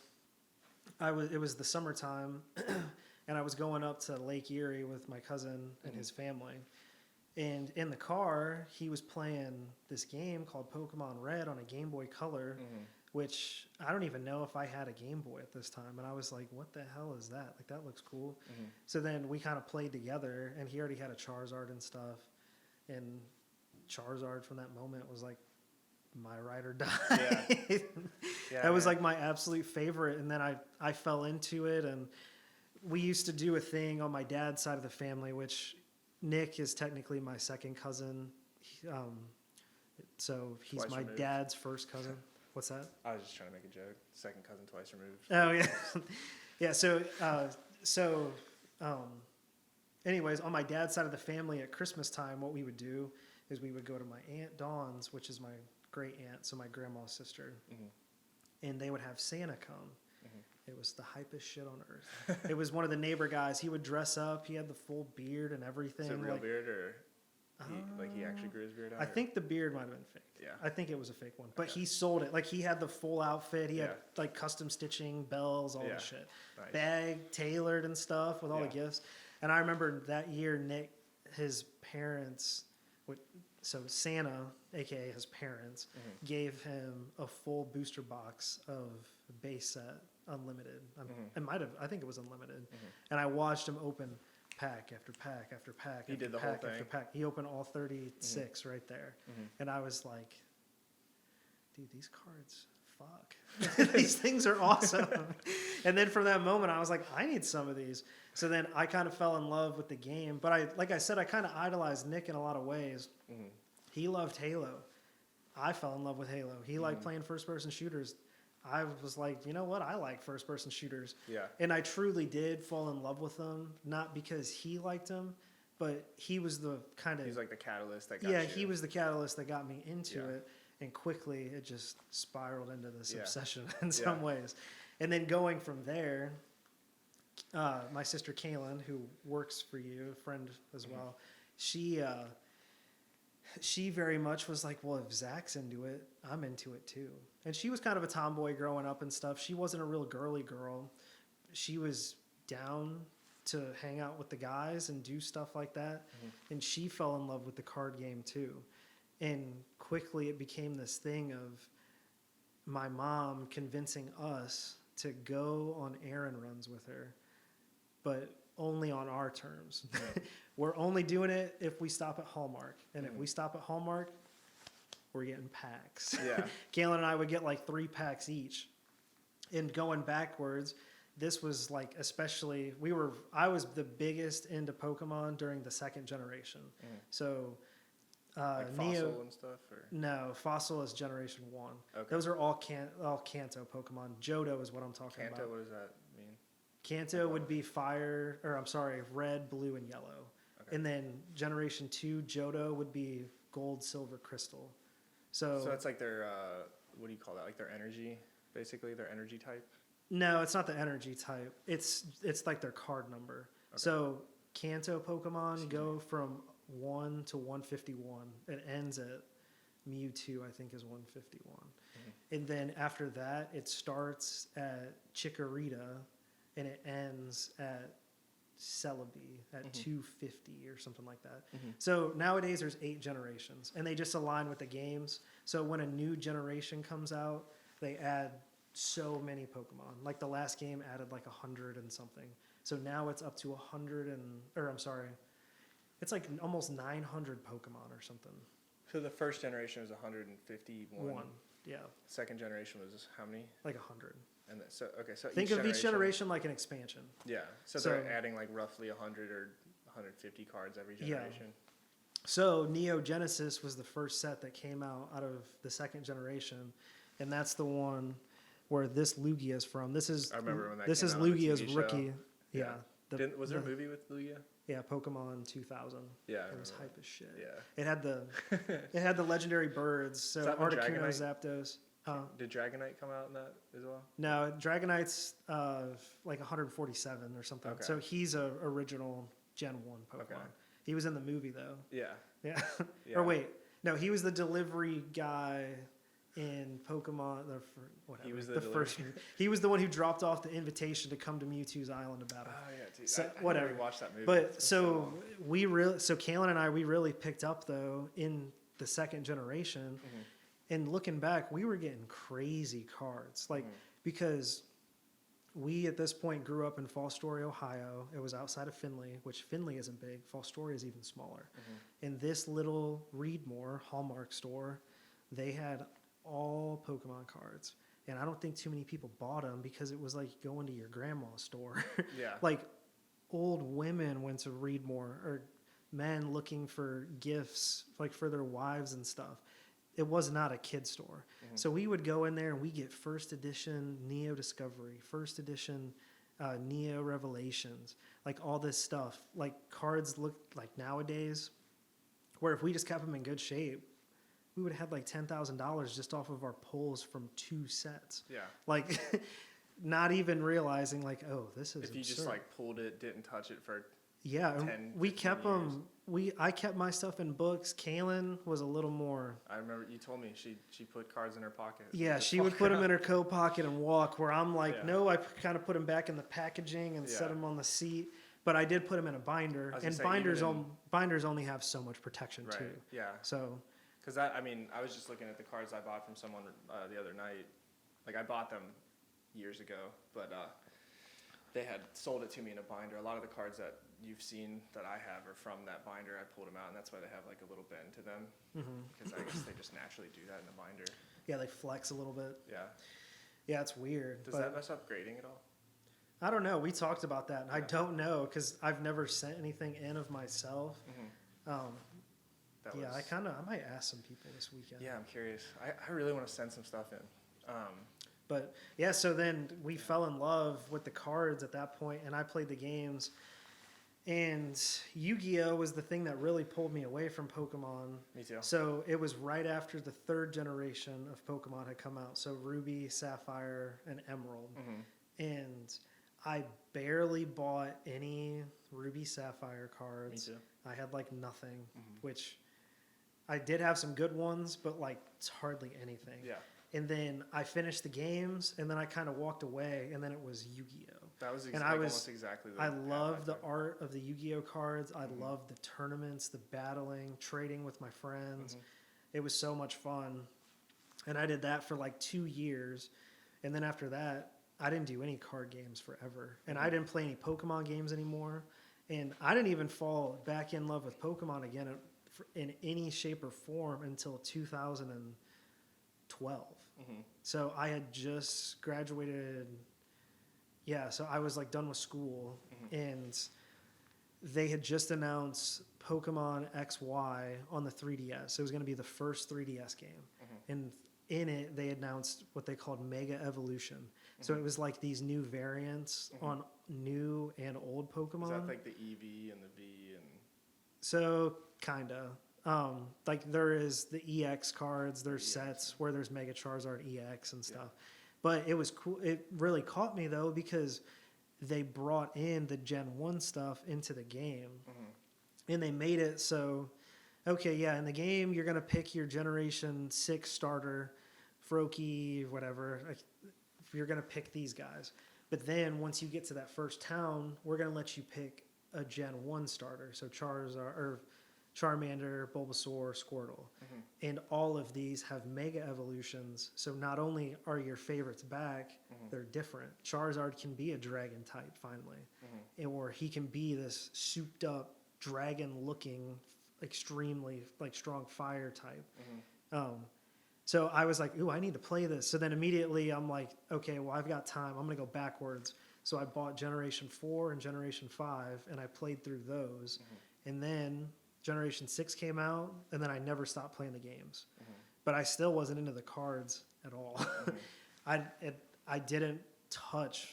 didn't even consider getting back into the cards until last year. Yeah. And it was a perfect time to do it. We have a pretty similar trajectory for that because I was almost the exact same way where I got into Pokemon pretty seriously as a kid, and then Yu-Gi-Oh pulled me out of it, and then eventually I just like stopped with cards for a long time. And then a couple of years ago I just was like, I had the itch to just have Pokemon cards again because I didn't have any. So I just bought like somebody's like box full of Pokemon cards that had like a bunch of pretty good stuff. And then I didn't really buy any more for a while, or I maybe bought a couple here and there, and then just recently kind of bought some more. But it's so much. I mean, it really is a nostalgic rush. Yeah, like, it's fun. It's just like I said, when I would go back to my dad's and I would look at those cards, it would just take me back. Mm-hmm. And then last year, once I started doing this, I kind of needed it though, because COVID is tough. Like, for sure. I mean, it really affected me in a lot of ways, especially when I lost my job. Mm-hmm. I mean, I was not lost, but I was pretty upset. Yeah. And there's so much going on. Mm-hmm. Politics are so heavy. Yeah, news everything. And social media, and now everybody's got smartphones. You got death scrolling, and we had in your pocket every day. You know? Yeah, and then all the racial injustice stuff. I'm like, this is such a heavy year, and Pokemon was one of those things that really did kind of like lighten the keep mood. me at ease. It's like, you know what? I am just gonna go look at these. It is such like a lighthearted thing. It's like a very feel good thing and nostalgic, like you said. Yeah. And then it was so much fun for me because just like I said, once I returned to the games and I went backwards, it's like, holy shit, these games are good. I never played them. And then I come back to the cards, which I have a way bigger gap in. And it's like, holy shit, there is cool ass cards that was in the middle. Like that Stormfront Charizard that's like a remake of the original. I never knew that existed. And as soon as I saw it, I was like, I need this thing right now. Every time I talk to you about Pokemon cards, I get like way more enthusiasm to buy more cards. Yeah. Like, after we've done you got to sell some stuff. I know. I was like, now I got to go find some cards to buy. I remember when I moved to, at one point I moved to Florida for college, and then another point I moved to California for a little bit. I think it was when I was moving to California, I remember calling a friend of mine, because I had all these old like Game Boy games, and I was just getting rid of them. I didn't really want them anymore, but I had like some of the original Pokemon Game Boy games, and I just like gave them to my friend. But I wish I didn't do that because it was just nostalgic, you know. It would have been cool to have. Well, honestly, now I guess thinking back even further, before I started doing the cards, I had an itch. I wanted to play some handheld games because I really do love my Nintendo Switch. It's not as powerful as my RTX 2080 Ti. It's not a PlayStation 5. It's not Xbox Series X, whatever. But it's fun and it's portable. Yeah. So I was like, I had kind of exhausted the newest Pokemon game, and I was like, I wouldn't mind going back and playing those Game Boy Advance games. Yeah. And reliving those, because the last Pokemon game I played on the GBA before I took that break was Fire Red, which was a remake of the originals. And that was 2004. So I was looking online, and I kind of fell into this thing where I realized too that you could mod Game Boy Advances, and it wasn't that hard. I watched a video. I bought a soldering kit so that way I could do the full thing, and I put a backlit IPS screen. Do you have to like pop the cartridge open for the game and like solder things in it, or do you so I'll get to that in a second. But so I was like, oh, I want to refurbish some of these games, but then I want to have a nice Game Boy to play it on. I don't want to play it on that screen where you're trying to look under the light, trying to see what's going on. And I had SPs, the clamshell one, but I really wanted the original Game Boy Advance. You're bringing back so many memories right now just listening, because I totally forgot like having the Game Boy Advance where it's got the light coming up. Yeah, you had to have it. You had to have it. Yeah, because it was literally impossible to see it if it was dark out. Literally, even if it's light out. Like when I was testing it, I was like, this screen is garbage. So what I did is I bought a soldering kit, and I bought the IPS screen, and I bought a whole new shell, and I made my own Game Boy from someone else's, took the motherboard out, all the important components, and then I had brand new buttons, brand new screen, glass, not just plastic, and had this like quality custom thing. Then on top of that, I was like, well, I need to do the games. So I was buying the games and refurbishing them, putting new save batteries, new clock batteries, Game Boy Color, original Game Boy, and Game Boy Advance. I was doing that, and then once I had my personal collection, I was selling them and making money. Mm-hmm. I was buying copies of Pokemon Emerald for $45 sometimes, putting a $3 battery in it, some rubbing alcohol, soldering everything, making sure it's nice and clean, cleaning up the front sticker and stuff, closing it up, selling it for $100 for 5-10 minutes of work. Yeah. And I did that like 6 or 7 times just for Pokemon Emerald. So was that like, was the game usable before you did that, or was it just a broken game? Or like... It depends which game it is. Yeah. So the Game Boy Advance games, they only use the batteries for clocks, and the clocks are only for events and like growing berries and stuff, which I don't know how much you remember about those games. Yeah, I remember that. So you need to have that if you want to do that kind of stuff. But the original Game Boy Color games, if it has a battery, that's literally for the save. Okay. So if the battery dies, you lose your save. Okay. So you have to have a working battery in order to save. And I ran into some other stuff. Like one, I realized, I can't even remember what the component's called, but I had to resolder this whole chip back on because once you went to save, the game broke. Did you do this recently, or how long This ago was last year. Okay, so this is like around the time you got back into Pokemon? Yeah, so that was the thing. I started doing this, and then I was like, well, let me look at my cards too. And that was the thing that really brought me back into the cards.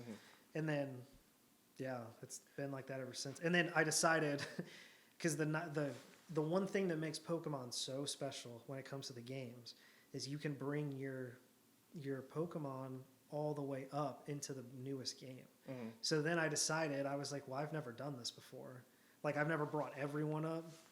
So I decided what I was going to do is I was going to start at the very beginning, the first game that you can do this on, which is Pokemon, the Gen 3 games.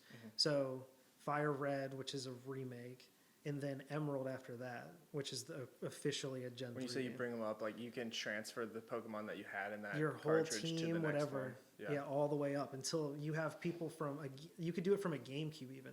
So quickly, you'll have guys from 2002 on a 2021 game.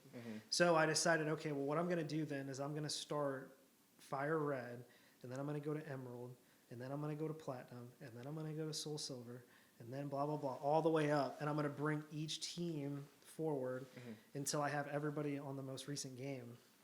But then what I decided to do, which is why at the top I was like, oh yeah, this card's worth a lot of money. This card's only worth like $1.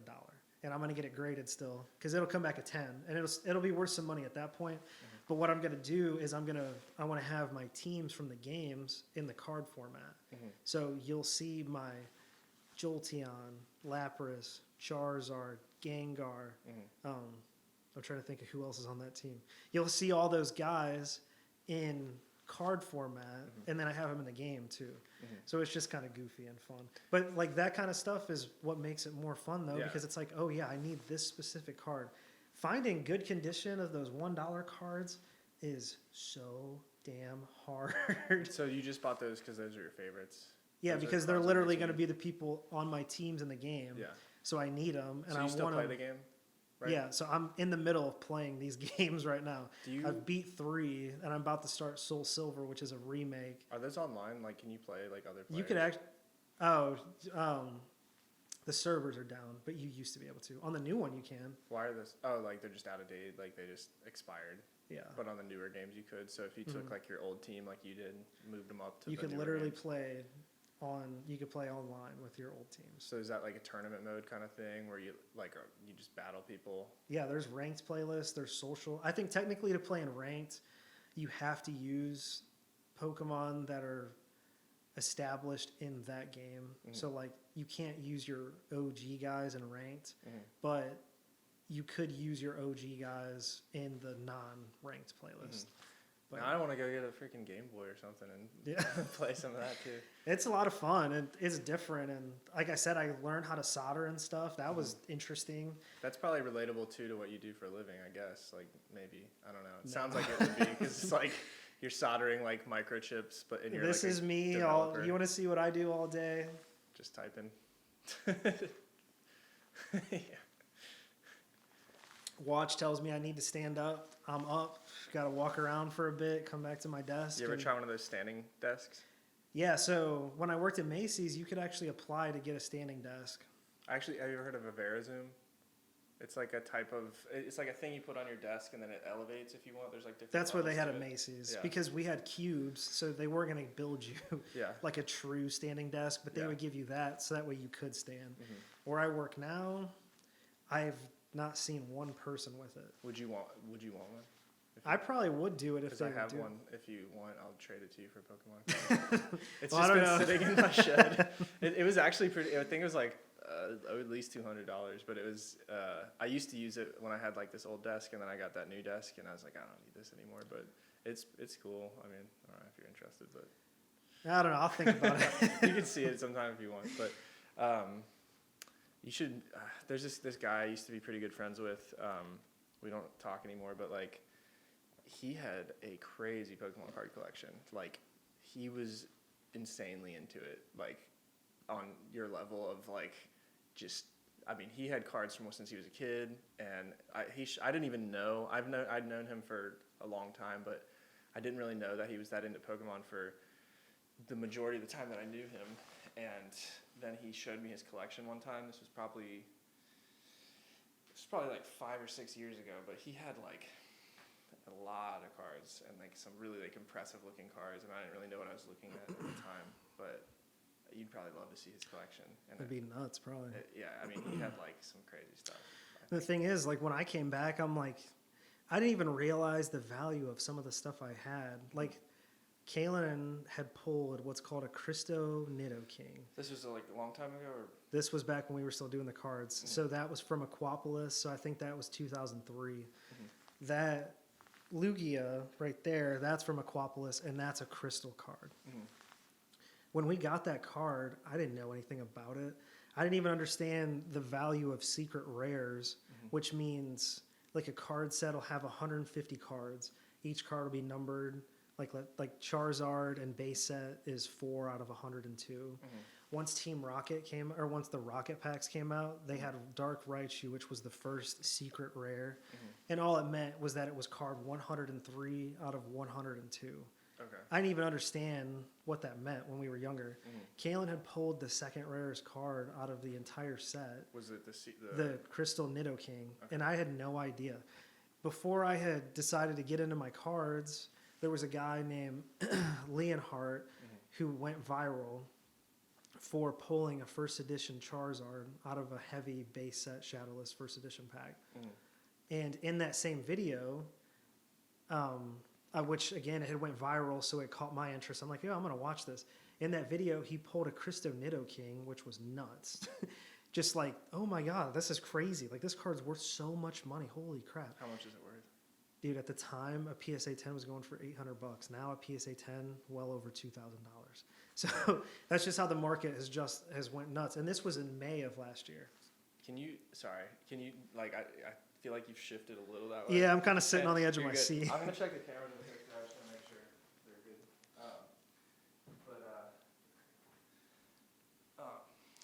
I just want to make sure you're in front of the microphone. No, it's fine. But yeah, right. So quickly, all of a sudden, it's like, I know I have that card upstairs.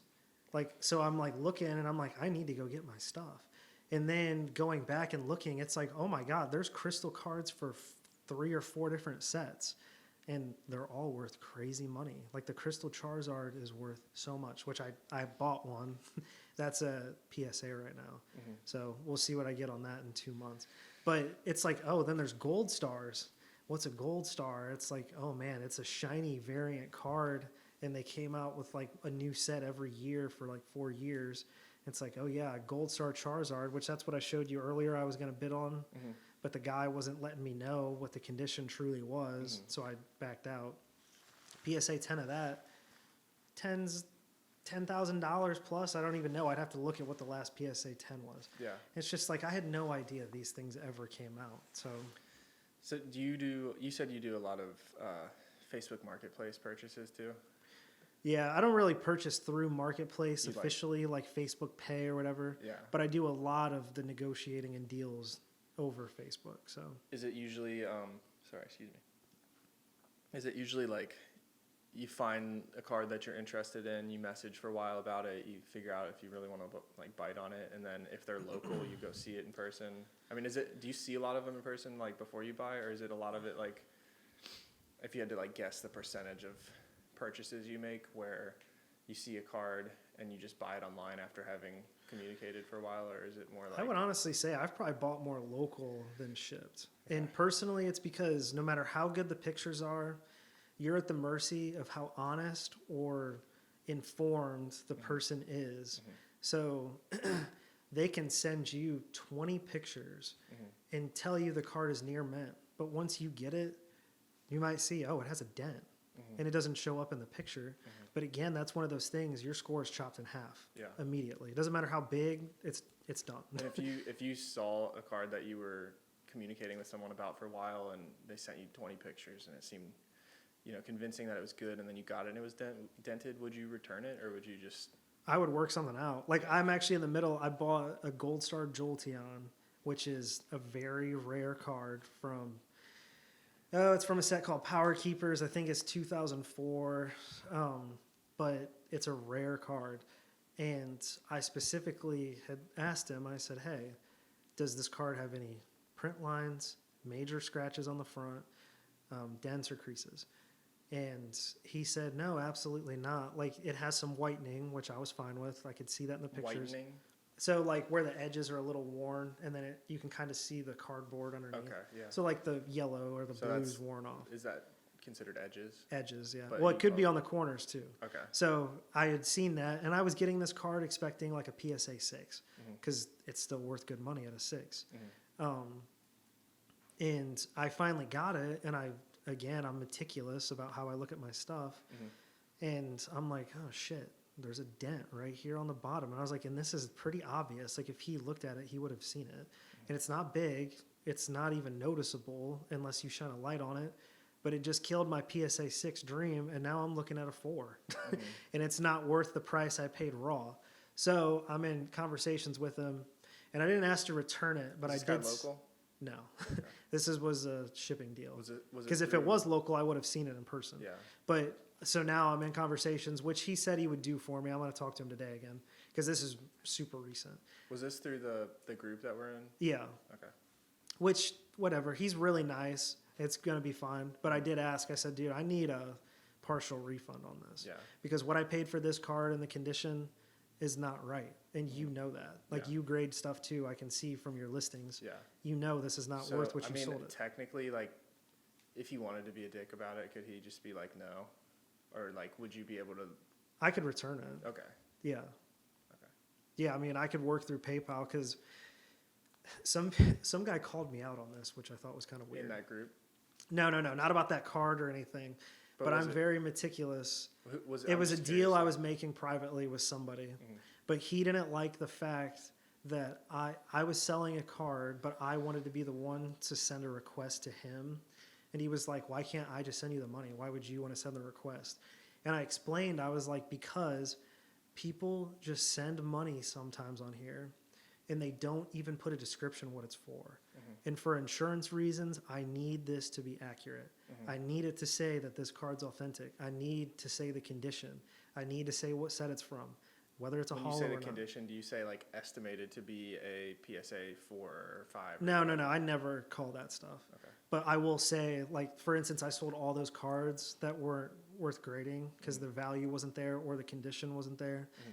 All of those cards, I put condition played, which means that it's going to have some edges, it's going to have some corners, it might be scratched, it might even have a crease. But I did not say near mint, or any of that shit. Because at that point, that's when you're going to have some people, like, arguing, this card is not near mint. I was going through my cards and trying to, like, categorize what I thought they would be graded at, and I figured, like, when I go to sell them on eBay or wherever I sell them, like, I would list, what I think it's going to be graded at. But you're saying don't do that, basically, right? Like, you wouldn't sell cards unless they were actually graded. You might say, like, because I see a lot of stuff on eBay where it says near mint or NM or whatever, but it's but you got to look at it because the problem is a lot of people, they just sell off a similar listing and they're lazy, or they're just being deceiving and they don't change anything. Yeah. And then it's like, dude, this is not a near mint card. Like this thing literally has a crease going down the back. So if you sold something on eBay, like say I took a card that I thought was near mint and I like listed it and I said NM or whatever, and somebody bought it and they thought like, oh, this isn't near mint, would they return it, or like could they return it because of that? Yeah, I mean, it depends on what kind of ground they're standing on. Like if they sent you a thing and they're like, this isn't near mint, and it's all based on stuff that you can obviously see on the pictures, then I mean, you can kind of debate that. Because you could be like, look, I have but the pictures. if you sold a card and you had listed it as near mint, and then you come to find out, no, actually it has a dent, or it has a print line, it's like, okay, well that's not near mint. Yeah. Like it's actually damaged. So you have to kind of comply at that point. I know, like this is kind of how my brain works sometimes. Where I jump all over the place. But I'm wondering, like, do you expect Pokemon to like hold value for like how long, like decades, forever? I feel like at this point there's so many people that have put so much money into these cards that like I almost feel like they will retain value for a really long time. Yeah, I mean the one thing that Pokemon has in its favor that sport cards do not is Charizard isn't going to retire. Yeah. Gengar isn't going to pass away. They are very much going to be featured today just like they were 20 years ago. Like they are living infinitely. Like they're going to be represented and in your face for years. And Charizard especially has almost gotten too much. He's like the face of the company. Yeah, which is kind of, he's my favorite, and it's getting annoying because they do too much. Like that Tyranitar, I was so pumped to see a new Tyranitar because that's one of my other favorites. And it's like finally something. What do you mean a new Tyranitar? Like a new graphic? Like a new set, like a new chase card, a new valuable card from a new set. Like they just introduced this character. Yeah, because it seems like every single set that comes out, like expansion on the cards, every chase card is a Charizard. And that's annoying. Are these Those are the PSA sleeves. Oh, okay. So it's a card saver. Card saver, is it one or two? This is one. Yeah, it's a one. I think the twos are bigger. So those are the sleeves that PSA one like kind of makes you send your cards in. Okay, so like you can't send them in a top loader. Okay, so don't buy top loaders then. Not for PSA. For your own personal stuff, absolutely. Just to like preserve it. Hold on to sell it even. I guess. Yeah. You would sell it in a top loader. Yeah, like my collection, I have all of my hollows that I'm not grading inside top loaders. And then if they're not in those, they're in one of these. And if they're only in one of these, if it's going to get graded. Is it hollows that even if like they might not even be valuable, potentially? Everything. Dollar Just cards. any hollow? Because if I make a sale, I'm going to give somebody a top loader. It costs me like 30 cents. So if you buy a card, even if it's for $1, which I haven't done that really, you're still going to get top loaders, like just to be nice, because then I don't have to worry about condition, like getting all messed up while it's shipped. What are some new I don't know if I'm using the right words here, but like what are new like packs or sets or whatever that you would recommend? Like for someone like me, I've been thinking about buying like a box just to open a bunch of cards because I enjoy doing that. Battle Styles and Shining Fates are like the two biggest new sets for this year. They have valuable cards too. Battle Styles has that Tyranitar. Shining Fates has the shiny version, so the black Charizard of this. Yeah. There's a Pikachu too, right? In Shining Fates. I think I saw that. That's like Vivid Voltage. Oh, yeah. That came out last year, but that's another good one to get. So Vivid Voltage, Battle Styles, Shining Fates, and Hidden Fates are like the four best. I have a feeling I'm gonna watch this episode back after I upload it just to like educate myself because you're just like a plethora of knowledge. Yeah. The problem is though the new card market is so ass that like everybody is just buying it and reselling it that it's impossible to get product. And to get like an unopened box. Basically. Yeah, you have to go and wait in lines for hours to get this shit. And it's not something that I can do because most of the vendors, they restock the stuff on Thursdays or Fridays, and I have a day job, so I can't go wait at freaking Walmart on a Friday morning from 8 to 10 a.m. and hope I get packs of cards. So what I've been doing instead is I just buy vintage stuff and sell that or keep it or grade it and then sell it or whatever.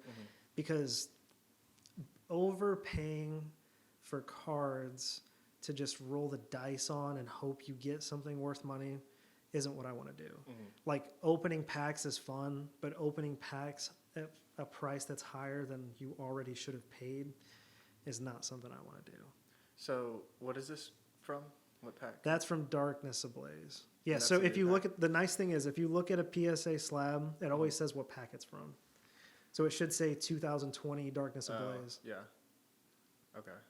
So, yeah, I was just on Facebook the other day. I was just bored, kind of hanging out at home, and I was on that Pokemon group that we were talking about, and some guy was doing like an unboxing where there was like a live stream and people were watching, and then he was selling them to people who were watching, like, hey, PayPal me $60 for this. And okay, this is for Z Abel. Yeah. Bought 3 packs. Yeah. All right, let's see what you got. Ooh, Exactly. you got a hit. And then they put it in a little baggie, throw the packs in there. Sometimes if it's vintage, they definitely do. Seal it up, put a note on there, and all right. I was this close to buying, what did you remember we were just talking about it earlier, and you were like saying, you know, like I forget which pack it was, but it was like with the Gyarados and the Raichu, like. Oh, Hidden Fates. That's a really good set. Yeah, I think that he was selling them for, it was either 60 or 80. I think it was 60. For a 10. Yeah, that's reasonable though, right? I guess. If you want to go by the market, but I wouldn't do it. Yeah. Personally. I didn't, because I was like, I don't want to spend $60 on this right now, but I was tempted to. I was like, because that's $15 a pack. Yeah.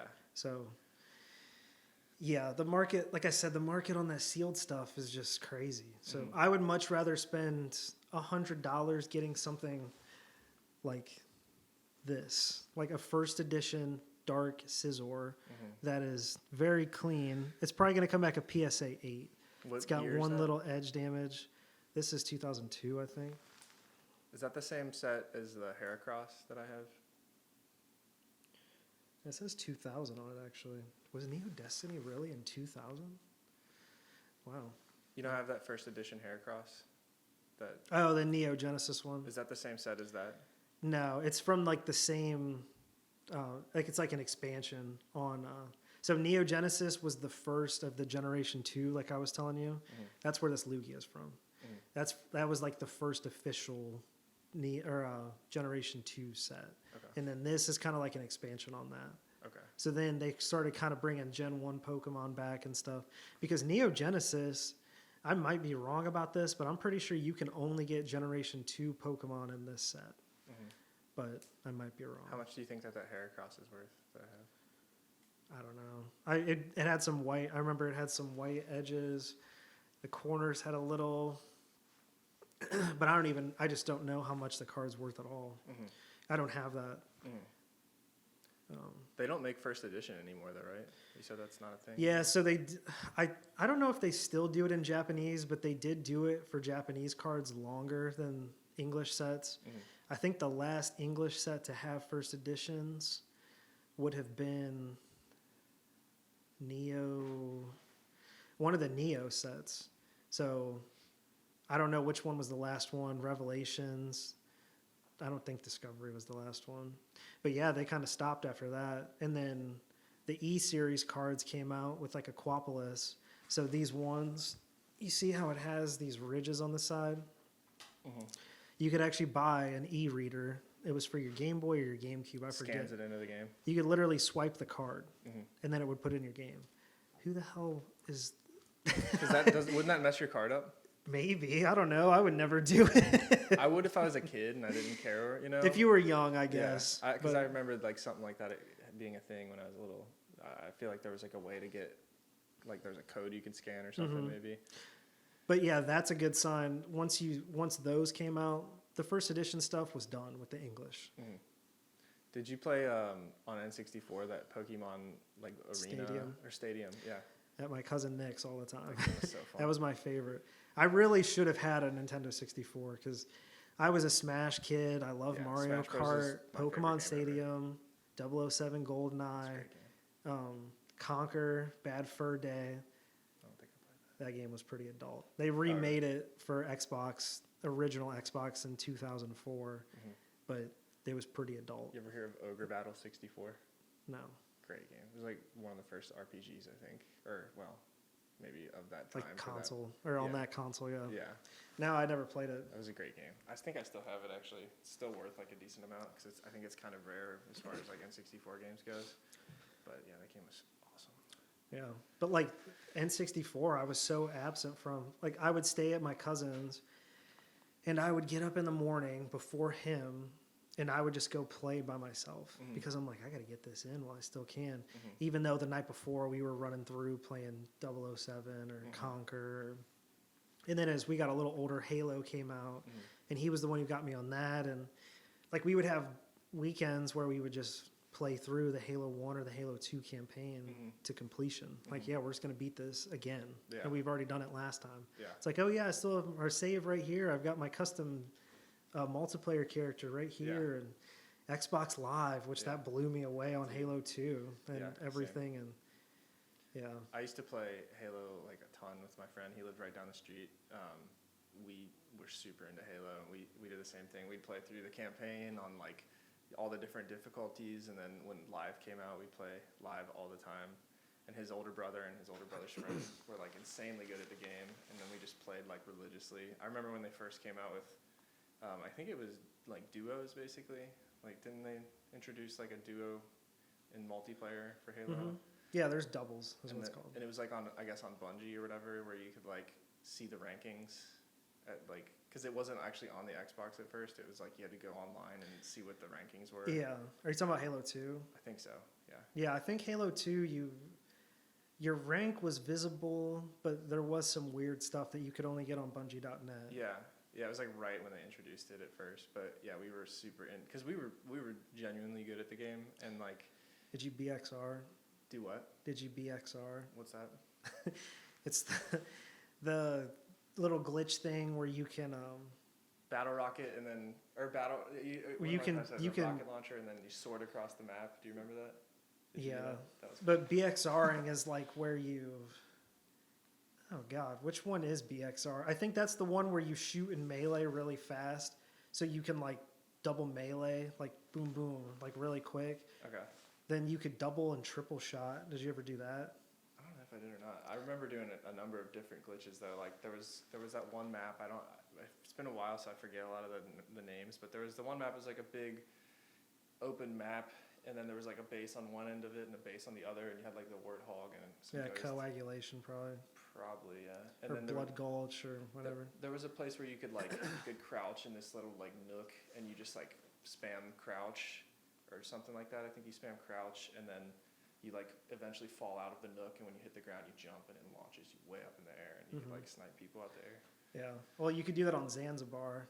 Like there was like a mega jump or whatever inside the one building, where if you did some weird stuff and fell down, you would super jump, and yeah, it was a lot of fun. Yeah.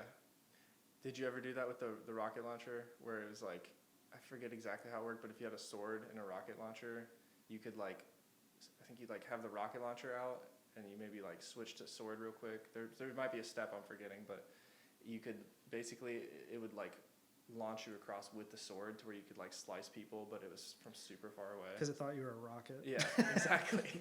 No, I could believe it. It was so fun. Halo 2 had some weird glitches in it. Yeah. Like the double and triple shot, you would basically get it down where you would shoot and reload instantly between frames. And if you did it a triple time, you're literally talking about one shot in somebody. It's like, and they're just dead. Yeah. Like there was no break in between. Yeah. Because what you were basically doing is you were shooting, reloading, but then you were breaking the reload. So you were breaking the reload faster than it would take for that delay between bursts. So it was literally just like an automatic gun. It was just like, With what gun? Like battle rifle? Battle rifle, yeah. I'm sure you did probably, but you do like the plasma pistol and the battle rifle where you just like crush shields and then just headshot and they're like That's how you have to beat the campaign on Legendary too. Yeah. Because the elite shields are nuts. Yeah. Yeah, I used to play that game so much, man. Still is one of my favorite games ever. Always will be. I love Halo. I can't wait for the new one. I haven't played it much. I did get like the Master Chief Collection like 3 years ago maybe or something. I started playing it again for a little while. Still had it. I love the Master Chief Collection. I was there at the beginning when it was broken, so you missed that. You're lucky. Well, oh, why? What was it? The What was it? multiplayer was broken, so they released it, and the matchmaking just did not work at all for months. Like you just couldn't play it? It took 2 years for them to fix it. And the only way they were actually able to fix it, they updated the netcode inside of Xbox Live. And once they updated that, they were finally able to update Master Chief Collection to work properly. Like it was broken at release, and then it had a Band-Aid on it for no bullshit 2 years. And then they finally fixed it, and now it's amazing. Yeah. And then like on the new Xbox, on the Series X, it's a 4K, 120 frames per second. And then I have it on PC, I can play 360 frames per second if I really wanted to. Yeah. And it's so crazy to think of where that game came from, and like the experience you can have now. Do you still play it? Every once in a while. I haven't played in a long time though. I really haven't played any video games lately. Like I said that Game Boy thing I've been doing, which I'm on to the DS games now. But even that, I've kind of taken a month break off of it because work and everything's been busy. And then I bought a house last year, so now that it's gotten a little warmer, because we live in Ohio, so you got to take advantage of the sun whenever you can. Which I'm looking forward to that today.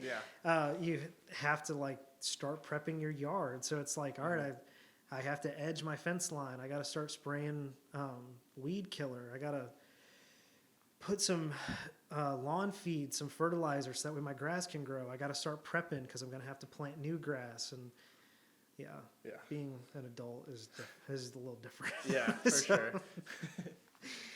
Man. Yeah, we should play Halo sometime. I got to get the collection again, but... Yeah, I said I need to add you on there still. Yeah, what is yours? It's like, or you might, I don't know if you care to say it on here or not, but I it don't was... really care. It's the revise on Xbox. I knew it had something to do with revisions. Yeah. It's like... I fell in love with revise. I was in freshman literature, English, whatever, and the teacher was like, oh yeah, it was like, you need to revise your papers, and like we were going over the importance of revision just in general. And I was like, dude, like conceptually I kind of like the idea of revision just in life in general. You're like out there revising other players, like fixing or like applying changes to something and constantly making it better, constantly revising it. And it was like this big brain thing I thought I had, like, ooh, I'm so edgy. I'm like a 14-year-old and I'm the revise. Yeah, no, it sounds cool. It's better than mine. I don't like mine really. I mean, I had like a backstory to mine as well, but it's just like I've thought about changing it, and then at one point I spent like the $10 or whatever it is to change your username. I did that 3 times, and I haven't changed it since. Mine like glitched when I did it or something, because I sent the money. I was charged on PayPal, and then like my revision never went through, and it was like I tried to call, and it was just kind of a pain to like go through all the different prompts and stuff and be on hold or whatever. So I was just like, whatever, I guess that's money lost, but never ended up changing. So it's just one of those things. It's like, shit, this kind of sucks. I knew some people. I had a buddy, Braxton. I swear to God, he changed his name a dozen times. Like so many times that every once in a while I'll remember an old name. And it's like, oh yeah, he was Cryptic XZ or whatever. I totally forgot he ever did that. So yeah, I still kind of want to change mine, but I've had it since I think high school. So it's like kind of, I guess, nostalgic in a way to where I like don't want to change it because I've had it for so long. But yeah, see, I'm revised to the death of me. But the one thing I wanted to do at one point, I wanted to change my name to Revise This instead of The Revise. Yeah, I like that. So what I did is I transitioned to that on my other platforms. So like on Steam, Revise This, Epic Game Store, all that stuff. So all my PC stuff. And then on PlayStation Network, so PS3, 4, 5, I was Revise This. Did you say you were pro at gaming at one point? I used to play in like tournaments and stuff for Gears of War 2. Okay. And then, so we were planning on, we were sponsored. We had 3 sponsors in 2009. Did they find you or did you find them? Like, we had to apply. You had to apply? Yeah, but then they took us. So Braxton, that other guy was talking about, have you ever played Gears of War? So he was a shotgun king. and I was our power Is that weapon. just what you call him, or is that what He was legitimately is there a category on the game called no. shotgun? You just If there define was, him Braxton would have been it though. okay. Like he was, there was in my entire Gears of War career, especially Gears 2, especially online players, Braxton was the best shotgun player. I don't even know how he was so good. Like he just was crazy about pushing and stuff. And my job on all of our teams is I was a power weapon player. I was nasty with sniper and torque bow. Okay. So I was the guy who you were playing support for to get that weapon because it would be a difference maker. But Braxton would be the guy who he'd always had the 1v1 spot. Yeah. And he would always be the one trying to get us that man advantage so that way we could push just a little bit easier. Up front, just pushing. He would always take the 1v1 spot and he would handle that person almost every time. I didn't play Gears of War very much, so I'm not as familiar with some of the way it was played. I did play it a decent amount, but I was never as into it as like Halo or something. But it's a cool game. I love Gears of War. Gears of War and Halo are my two. So if we're going to talk about shooters, Gears of War, Halo, and Destiny, those are my top three. Mine's like definitely Halo, and then Apex, and then Call of Duty. Yeah. See, I love Apex. Apex is, but Apex it hasn't. Is so good, it hasn't moved on the ranking of those three for me. I've because those three for me, dude, they're so like they pump through like my veins. like anytime a new Gears or Halo comes out, I am there like day one. Destiny, I've kind of fallen off of a bit just because I don't have the time sink for the grind anymore. But talking about shotgun play too, like that reminded me of Halo because you know how you shotgun and then punch and they're done. Yeah, that was like I loved that, man. I was big into that. Yeah, well, in Gears of War. What all games? I can't remember in Gears 2 if they took it out or not. But like if you meleeed somebody first, it would stun them. So if you had good movement, you could juke up. And as long as you made a miss, you could just melee them once, and then they're stunned, and then you body them. Yeah. And that was always kind of a cheesy way to win. But, yeah, that was so much fun. So we had all these sponsors in 2009, and Gears of War 2 was on the MLG Pro Circuit in 2009. And we were planning on going in 2010. Where is that, like Vegas or something? There was 5 or 4 locations. The closest one, though, they had one in Columbus. Okay. So Columbus, Anaheim. There was one in Orlando. I want to say there was one on the East Coast, maybe in New York or something. There was a couple, though. There was like 5 of them. And we were planning on going to all of them. Like, we had a sponsor that was going to pay. Road tripping from each one? Well, because they were months separated. Oh, so it's just flying. So it'd be like a weekend thing. Yeah. Like, oh, yeah, this in July we're going to Columbus. In September we're going to Anaheim, like that kind of thing. Yeah. And one of our sponsors actually was going to pay for our league passes and part of our travel and everything. So we were like, yeah, let's do this. Yeah. And then in 2010, Gears of War 2 wasn't on the circuit. So they made more room instead for Halo 3 and then Halo Reach when that came out. Were you not as good at Halo or something? Like I was good at Halo, but I wasn't that. I was way better at Gears of War. Like, I mean, if I play on Halo, I could get up in the 40s and ranked and stuff. But I was never Halo. I was like top 100 in Halo when, what is it called? I called it duos. You said it was... ranked doubles. Yeah.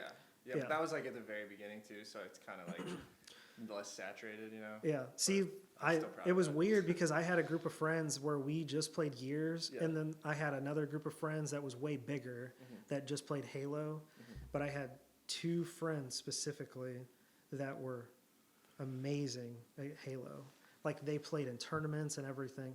I guess technically I had more than 2. I had Binks, Dietrich, and Troy. And Troy was the best. You ever play with anyone from FaZe? No. You ever heard of...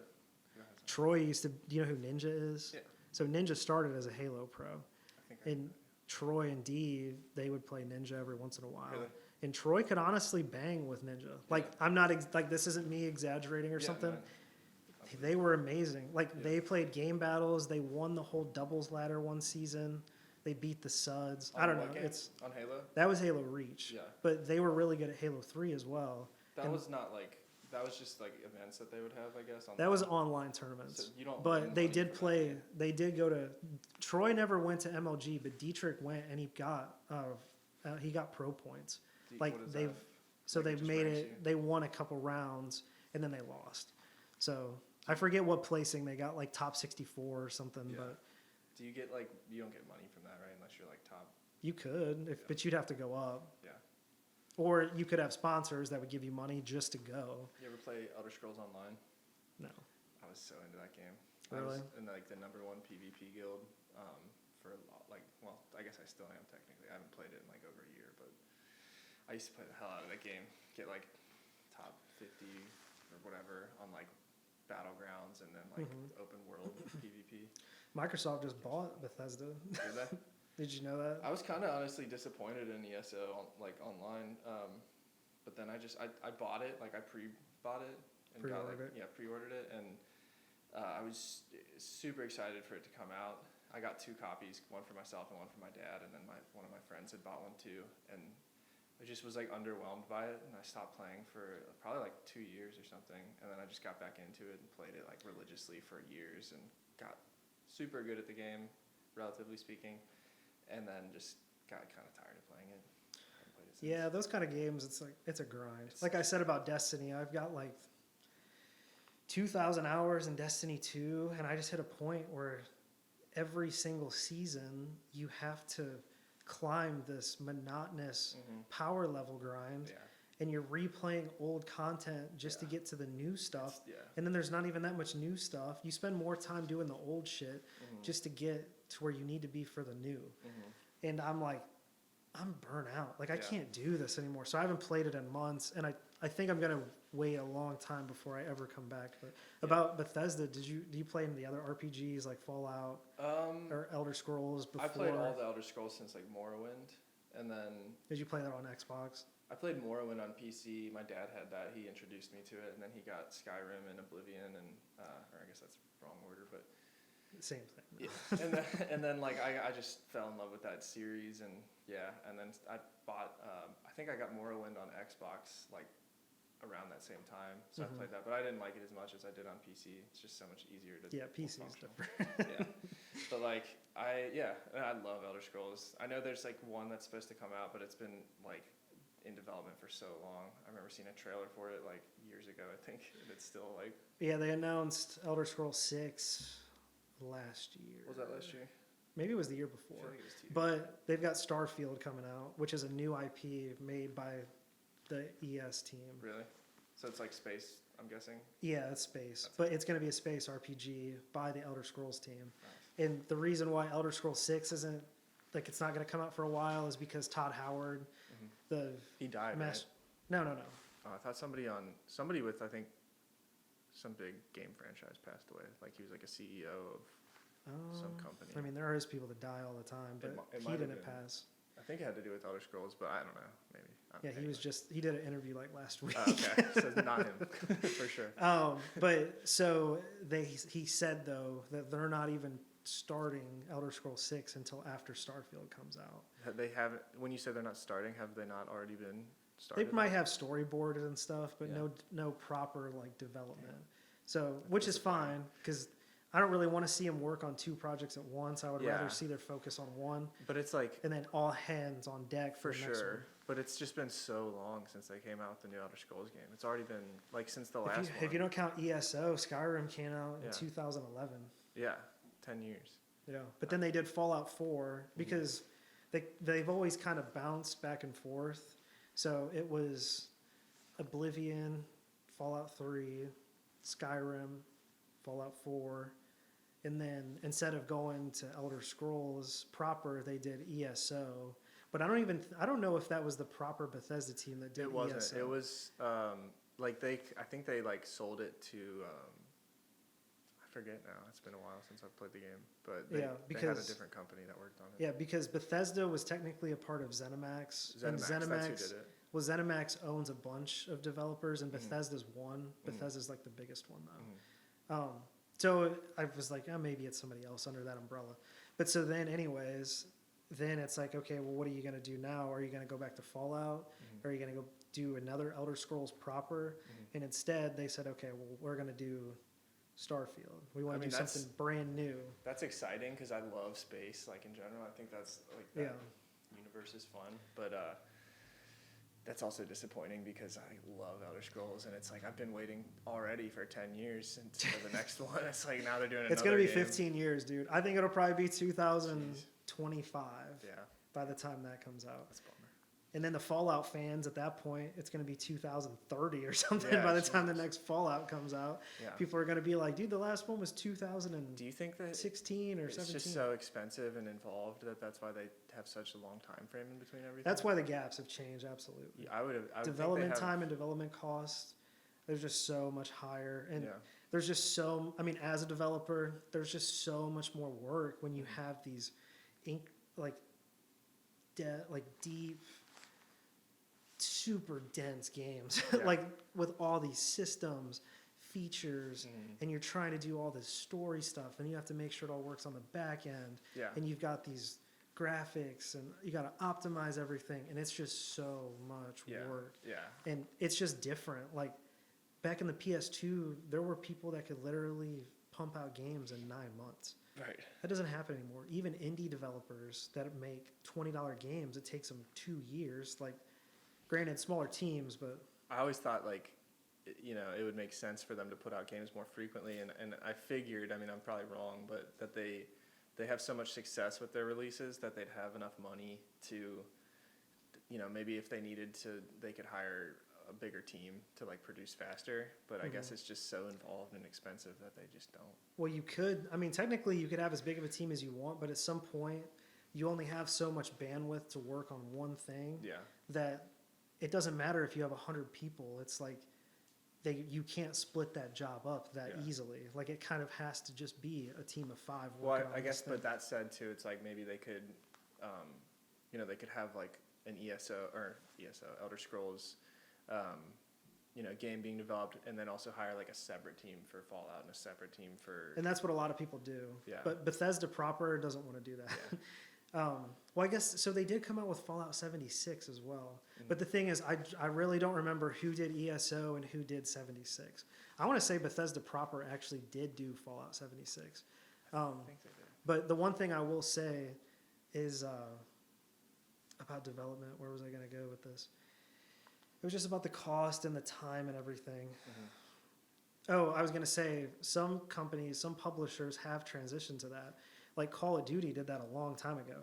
They realized, I don't know, I'd have to think about the timing on everything, but nowadays there's a Call of Duty that still comes out every year. A lot of people don't realize that it's 3 teams that do Call of Duty, and they each have 3-year dev cycles. And then they're made so that way one comes out 1 year, yours comes out next year, the other one comes out that year, and then we're back to that first one again on the 4th year. So to upgrade it or whatever? It's so that way they can keep that annual release, but they have to do that because you can't expect one team to produce a new Call of Duty every single year. 3 years is honestly a little close. And last year was the first time they not last year, it was the year before, they kind of got screwed. They were having troubles with the campaign development, and they had to scratch it. They were like, we just can't do it. Even if it was biannual, or like you said, every 3 years, it's I feel like that would be so much. That's just me being a selfish fan of the series and just wanting more content more frequently. But now that Microsoft it'd be actually, a smart business move too. I guess it's just not possible or feasible with what's involved.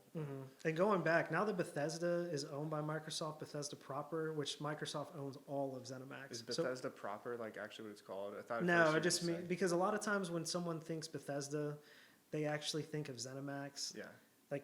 So Tango Gameworks is a studio that was under ZeniMax, but a lot of times people think, the Bethesda studio, Tango Gameworks that made Evil Within. It's well, no, technically they're all under ZeniMax, but I was going to say, now that Microsoft actually owns all those studios and they have infinite amount of money, I could see them maybe trying to play with it. Hey, listen, Todd, what would you think about if we did let Obsidian, for instance, they made Fallout 76, or I'm sorry, they made Fallout New Vegas on 360. Microsoft owns them now too. So they could be like, Todd, what would you think if while you guys are you've just finished Starfield, you're going to work on Elder Scrolls 6. What would you think about letting Oblivion come back to Fallout and make a spinoff or something? And if I mean, Microsoft very much has shown that they want the creatives to have control over those kind of things. So if Todd was like, sure, yeah, we would love that. And if the Oblivion guys were like, oh my God, we would love that. It'd be like, okay, yeah, we are kind of splitting it up a little bit. Yeah. But they didn't work on Cyberpunk, did they? That was a different company? That's CD Projekt. Okay. They're a Polish studio. Have you heard there was this one MMORPG that was coming out? It was like something about ashes. It had ashes in the title, but it was like an independent game that was like crowdfunded, and they raised like millions of dollars, and they had all these developers from like really well-known game series. And it looked like an amazing RPG, but I never played it. I just remember seeing trailers for it and like thinking it was going to be like the best MMORPG I've ever played. But I guess they had like problems with development because it seems games are tough, development's tough. Yeah. Like really. Is that something that you could do at all, like with your background? I mean, I could. I'd have to transition to it though. The kind of stuff I know kind of correlates to some parts of game development, but I would have to very much learn game engines to do that. So, like, I kind of have the fundamentals, but I would have to learn a lot more. Like, I couldn't just transition tomorrow. Yeah. Like, oh yeah, I'm going to switch because, I study. mean, I do C#, MVC framework, database like management stuff, front end development, web application stuff. So some of that stuff, like the back end work, it's like, yeah, obviously, I'm sure you're probably going to deal with a lot of the similar back end structures that you might find in something like a C# or maybe like an SQL database. But I have no idea how to apply that to a game proper. But you can still learn it. But Yeah. I'm going to have to get out of here. Yeah, soon. no, I was just thinking the same thing. Like, we've been going for a while, but yeah. I mean, whenever you want, you know. Yeah, no, I'd like to do this again and see For what I sure. have later on and whatever, and we Yeah, can talk definitely. more about it and see where the market's at, if it's crashed, if it's booming, if it's whatever. So You know how Logan Paul did like another unboxing recently? Did you, with him doing that, did you see any of the prices increase again? yeah, so some cards really did spike, but it was like kind of like a flash fire. They were really big for a minute and then it died, which was weird because last time it was like 2 straight months of card just boom, boom, boom, boom. And then they finally came down, but they still stagnated higher than they were before that. Yeah. So, yeah. This one, was it just like here? This one, it was flash, like- and then back to where it was? It was like this. So it yeah. actually came down a little lower than it was, or okay? No. So it went up and then it came down and then it did stay up a little higher, Yeah, but basically. but it almost- didn't go much higher. Like, so we're still at a better spot though where we're at today than it was May of last year. He's got 5 more, I think. Yeah, but he said he was going to hold on to him. Really? I could see him selling them, honestly. Yeah. Because I bet you he was honestly expecting himself Yeah. to boom the market up again. Yeah. but And it I was could like- see him being like, oh yeah, then I'm going to sell each of them for 400,000 because they paid like kind of like 300 and some change for each. Yeah. So maybe he thought he would get away with like, oh yeah, I'll sell them for 400 Didn't plus. he still profit like $1 million though off of his second opening? Because he sold each pack for like $30,000 because they 38. went up for auction, so people Yeah. bid on them. It was 38,000. It was almost 40. Yeah, like I think the average cost per pack was 31,000, Yeah. which is nuts. Plus, I guess maybe it was 38 with because I could have sworn he said it was 38, but it was like they were also including like NFTs or whatever. Yeah, there was some weird stuff, and then also PSA had a sponsorship where you could get custom Logan Paul. Like it A would say. code on your thing, so Yeah. it would show like, oh, this was from that box break. Yeah. So, like honestly, there was 2 Charizards that were pulled out of that set. I wouldn't be surprised if they came back PSA 10s, if they would go for 400 grand. Did you? That's so wild to think about. Yeah. Did you ever consider buying any from his openings? No, I can't afford it. Yeah, I thought about it. I'd I have to was like, sell everything just to try to get Yeah. one thing, and that would suck. Yeah. If I didn't hit, it would be so awful. For And- YouTube, like me having a YouTube channel, it's really good for marketing too. Like I've heard people were writing it off as a marketing expense because you're getting that exposure. But still, I don't think my channel is really formatted to benefit like From the cards. $10,000 worth unless I pulled a card worth that much. But yeah, you could have tried it, I guess. yeah, I mean, I thought about it, but it was not much more than a thought. You know, it was just like maybe. But yeah. So Yeah, we can definitely do this again or whatever, and you and I will be in talks. I know you got some stuff you want to grade. So yeah, I also was wondering since you brought that up, is there any time that you would be open to like me giving you some cards to send in with like a batch like for that discounted member Yeah, price I'm or gonna whatever? send stuff in probably within the next 2 weeks. Okay. So if you have some stuff, just check it out. Let me know. You can either give it to Kaylin, or you're more than welcome to come Yeah, over and sure. stop at my house. I've been thinking about it. If maybe we can meet up one more time, like in between, and just go through what I have, and you could recommend like what's worth grading. Because I mean, you don't have to like spend too much time on it, but like. If it's a hollow, just look at it. That's what I always say. If it's shadowless, look at it. Yeah. And go. That's a good way to start. If it's first edition, look at it. Mhm. And then outside of that, kind of Just not condition. as much. Just worry about those. I mean, three that stack categories. there is like, that's everything I have that, well, actually, I think that's everything. I might be missing a couple, but I'm pretty sure that's everything I have that's holographic and or first edition or shadowless. Except for, I think there are a couple cards elsewhere that aren't in that stack, but those are the ones I think are like Most potentially of them, yeah. valuable, yeah. Yeah, like I said, just go through it yourself, look at them, and just do what I did. Make a pile of worth grading, make a pile of worth selling, or whatever you want to do. But just at least make a pile of what you think would grade good. And then after that, run the comps, see if it's worth it, and then When you say comps, what do you mean by that? Just what it's selling just for? yeah, like what things are actively selling What for. does that stand for? Comparative pricing. I don't know. I guess it's kind of like a real estate thing. Okay. Like a lot of times when someone says, "Oh yeah, let me look at the comps in the neighborhood for the house," Oh, I think okay. it just means they're Comparing, yeah. comparing prices, so that way it's like, "Oh yeah, my house was worth $200,000. What was the neighbor's house? Yeah, Like what was the 'cause you last base it house off that the sold down neighborhood. the street?" Mhm. Okay, oh that one only sold for 120. Okay, but yeah, let's look at it. Yeah, I needed a new roof. It needed all this shit. It's like Yeah. okay, we're still good. So it would be like $20 a card, you said, on the batch, like the Like bulk 25 bucks. Yeah. 25? Yeah, so that's up to $500 value, and then if it's more than that, it's 100. Wasn't it 10 before, Yeah, and then it went to 20 and then 25? it's 20 or 25, I forget, Okay. but it definitely all the prices doubled Yeah. or tripled, or no, sorry, no prices tripled, but all prices at least doubled. For PSA specifically, okay. yeah. And I would just need like these mailers or whatever, like these little card And sleeves. those, it's kind of sick. People are reselling those. Yeah. So I sold Oliver Schwartz some of those because I had 3 packs of them. And I'm like, oh yeah, I'll give it $20, whatever. That was what I paid for them. And I'm not pressed on this at all, for the record. Like I don't want people to think like, oh, I could have made more money off of him. But I gave them to him, and then I had another buddy reach out and say, hey, do you have links for those PSA sleeves? I'm like, oh yeah, sure. I'm like, but you got to buy them off eBay. And then I go on eBay, and now they're going for $30. It's like they're just climbing and climbing. Yeah, I think 'cause of normally they're demand. $10 or $12. So Yeah. like, yeah, it's nuts. But no, I really appreciate this. We'll Yeah, definitely me too. have to chat again. Yeah, so. for sure, absolutely. Thanks for coming on. Thanks for everybody for watching. If you want to buy any of his cards, holler at me in the comments, or you can find my email. I don't know. Do you want me to put any? I have an contact eBay info? page actually. You got, If like, a people link want to for click it? on it, I yeah, can put it in the bio below. That's fine. It's just honest_Abes with Okay. 2 Z's at the end. Okay, and that's like your eBay username. That's my eBay store. Okay. Yeah. So yeah, you can find his stuff on eBay there.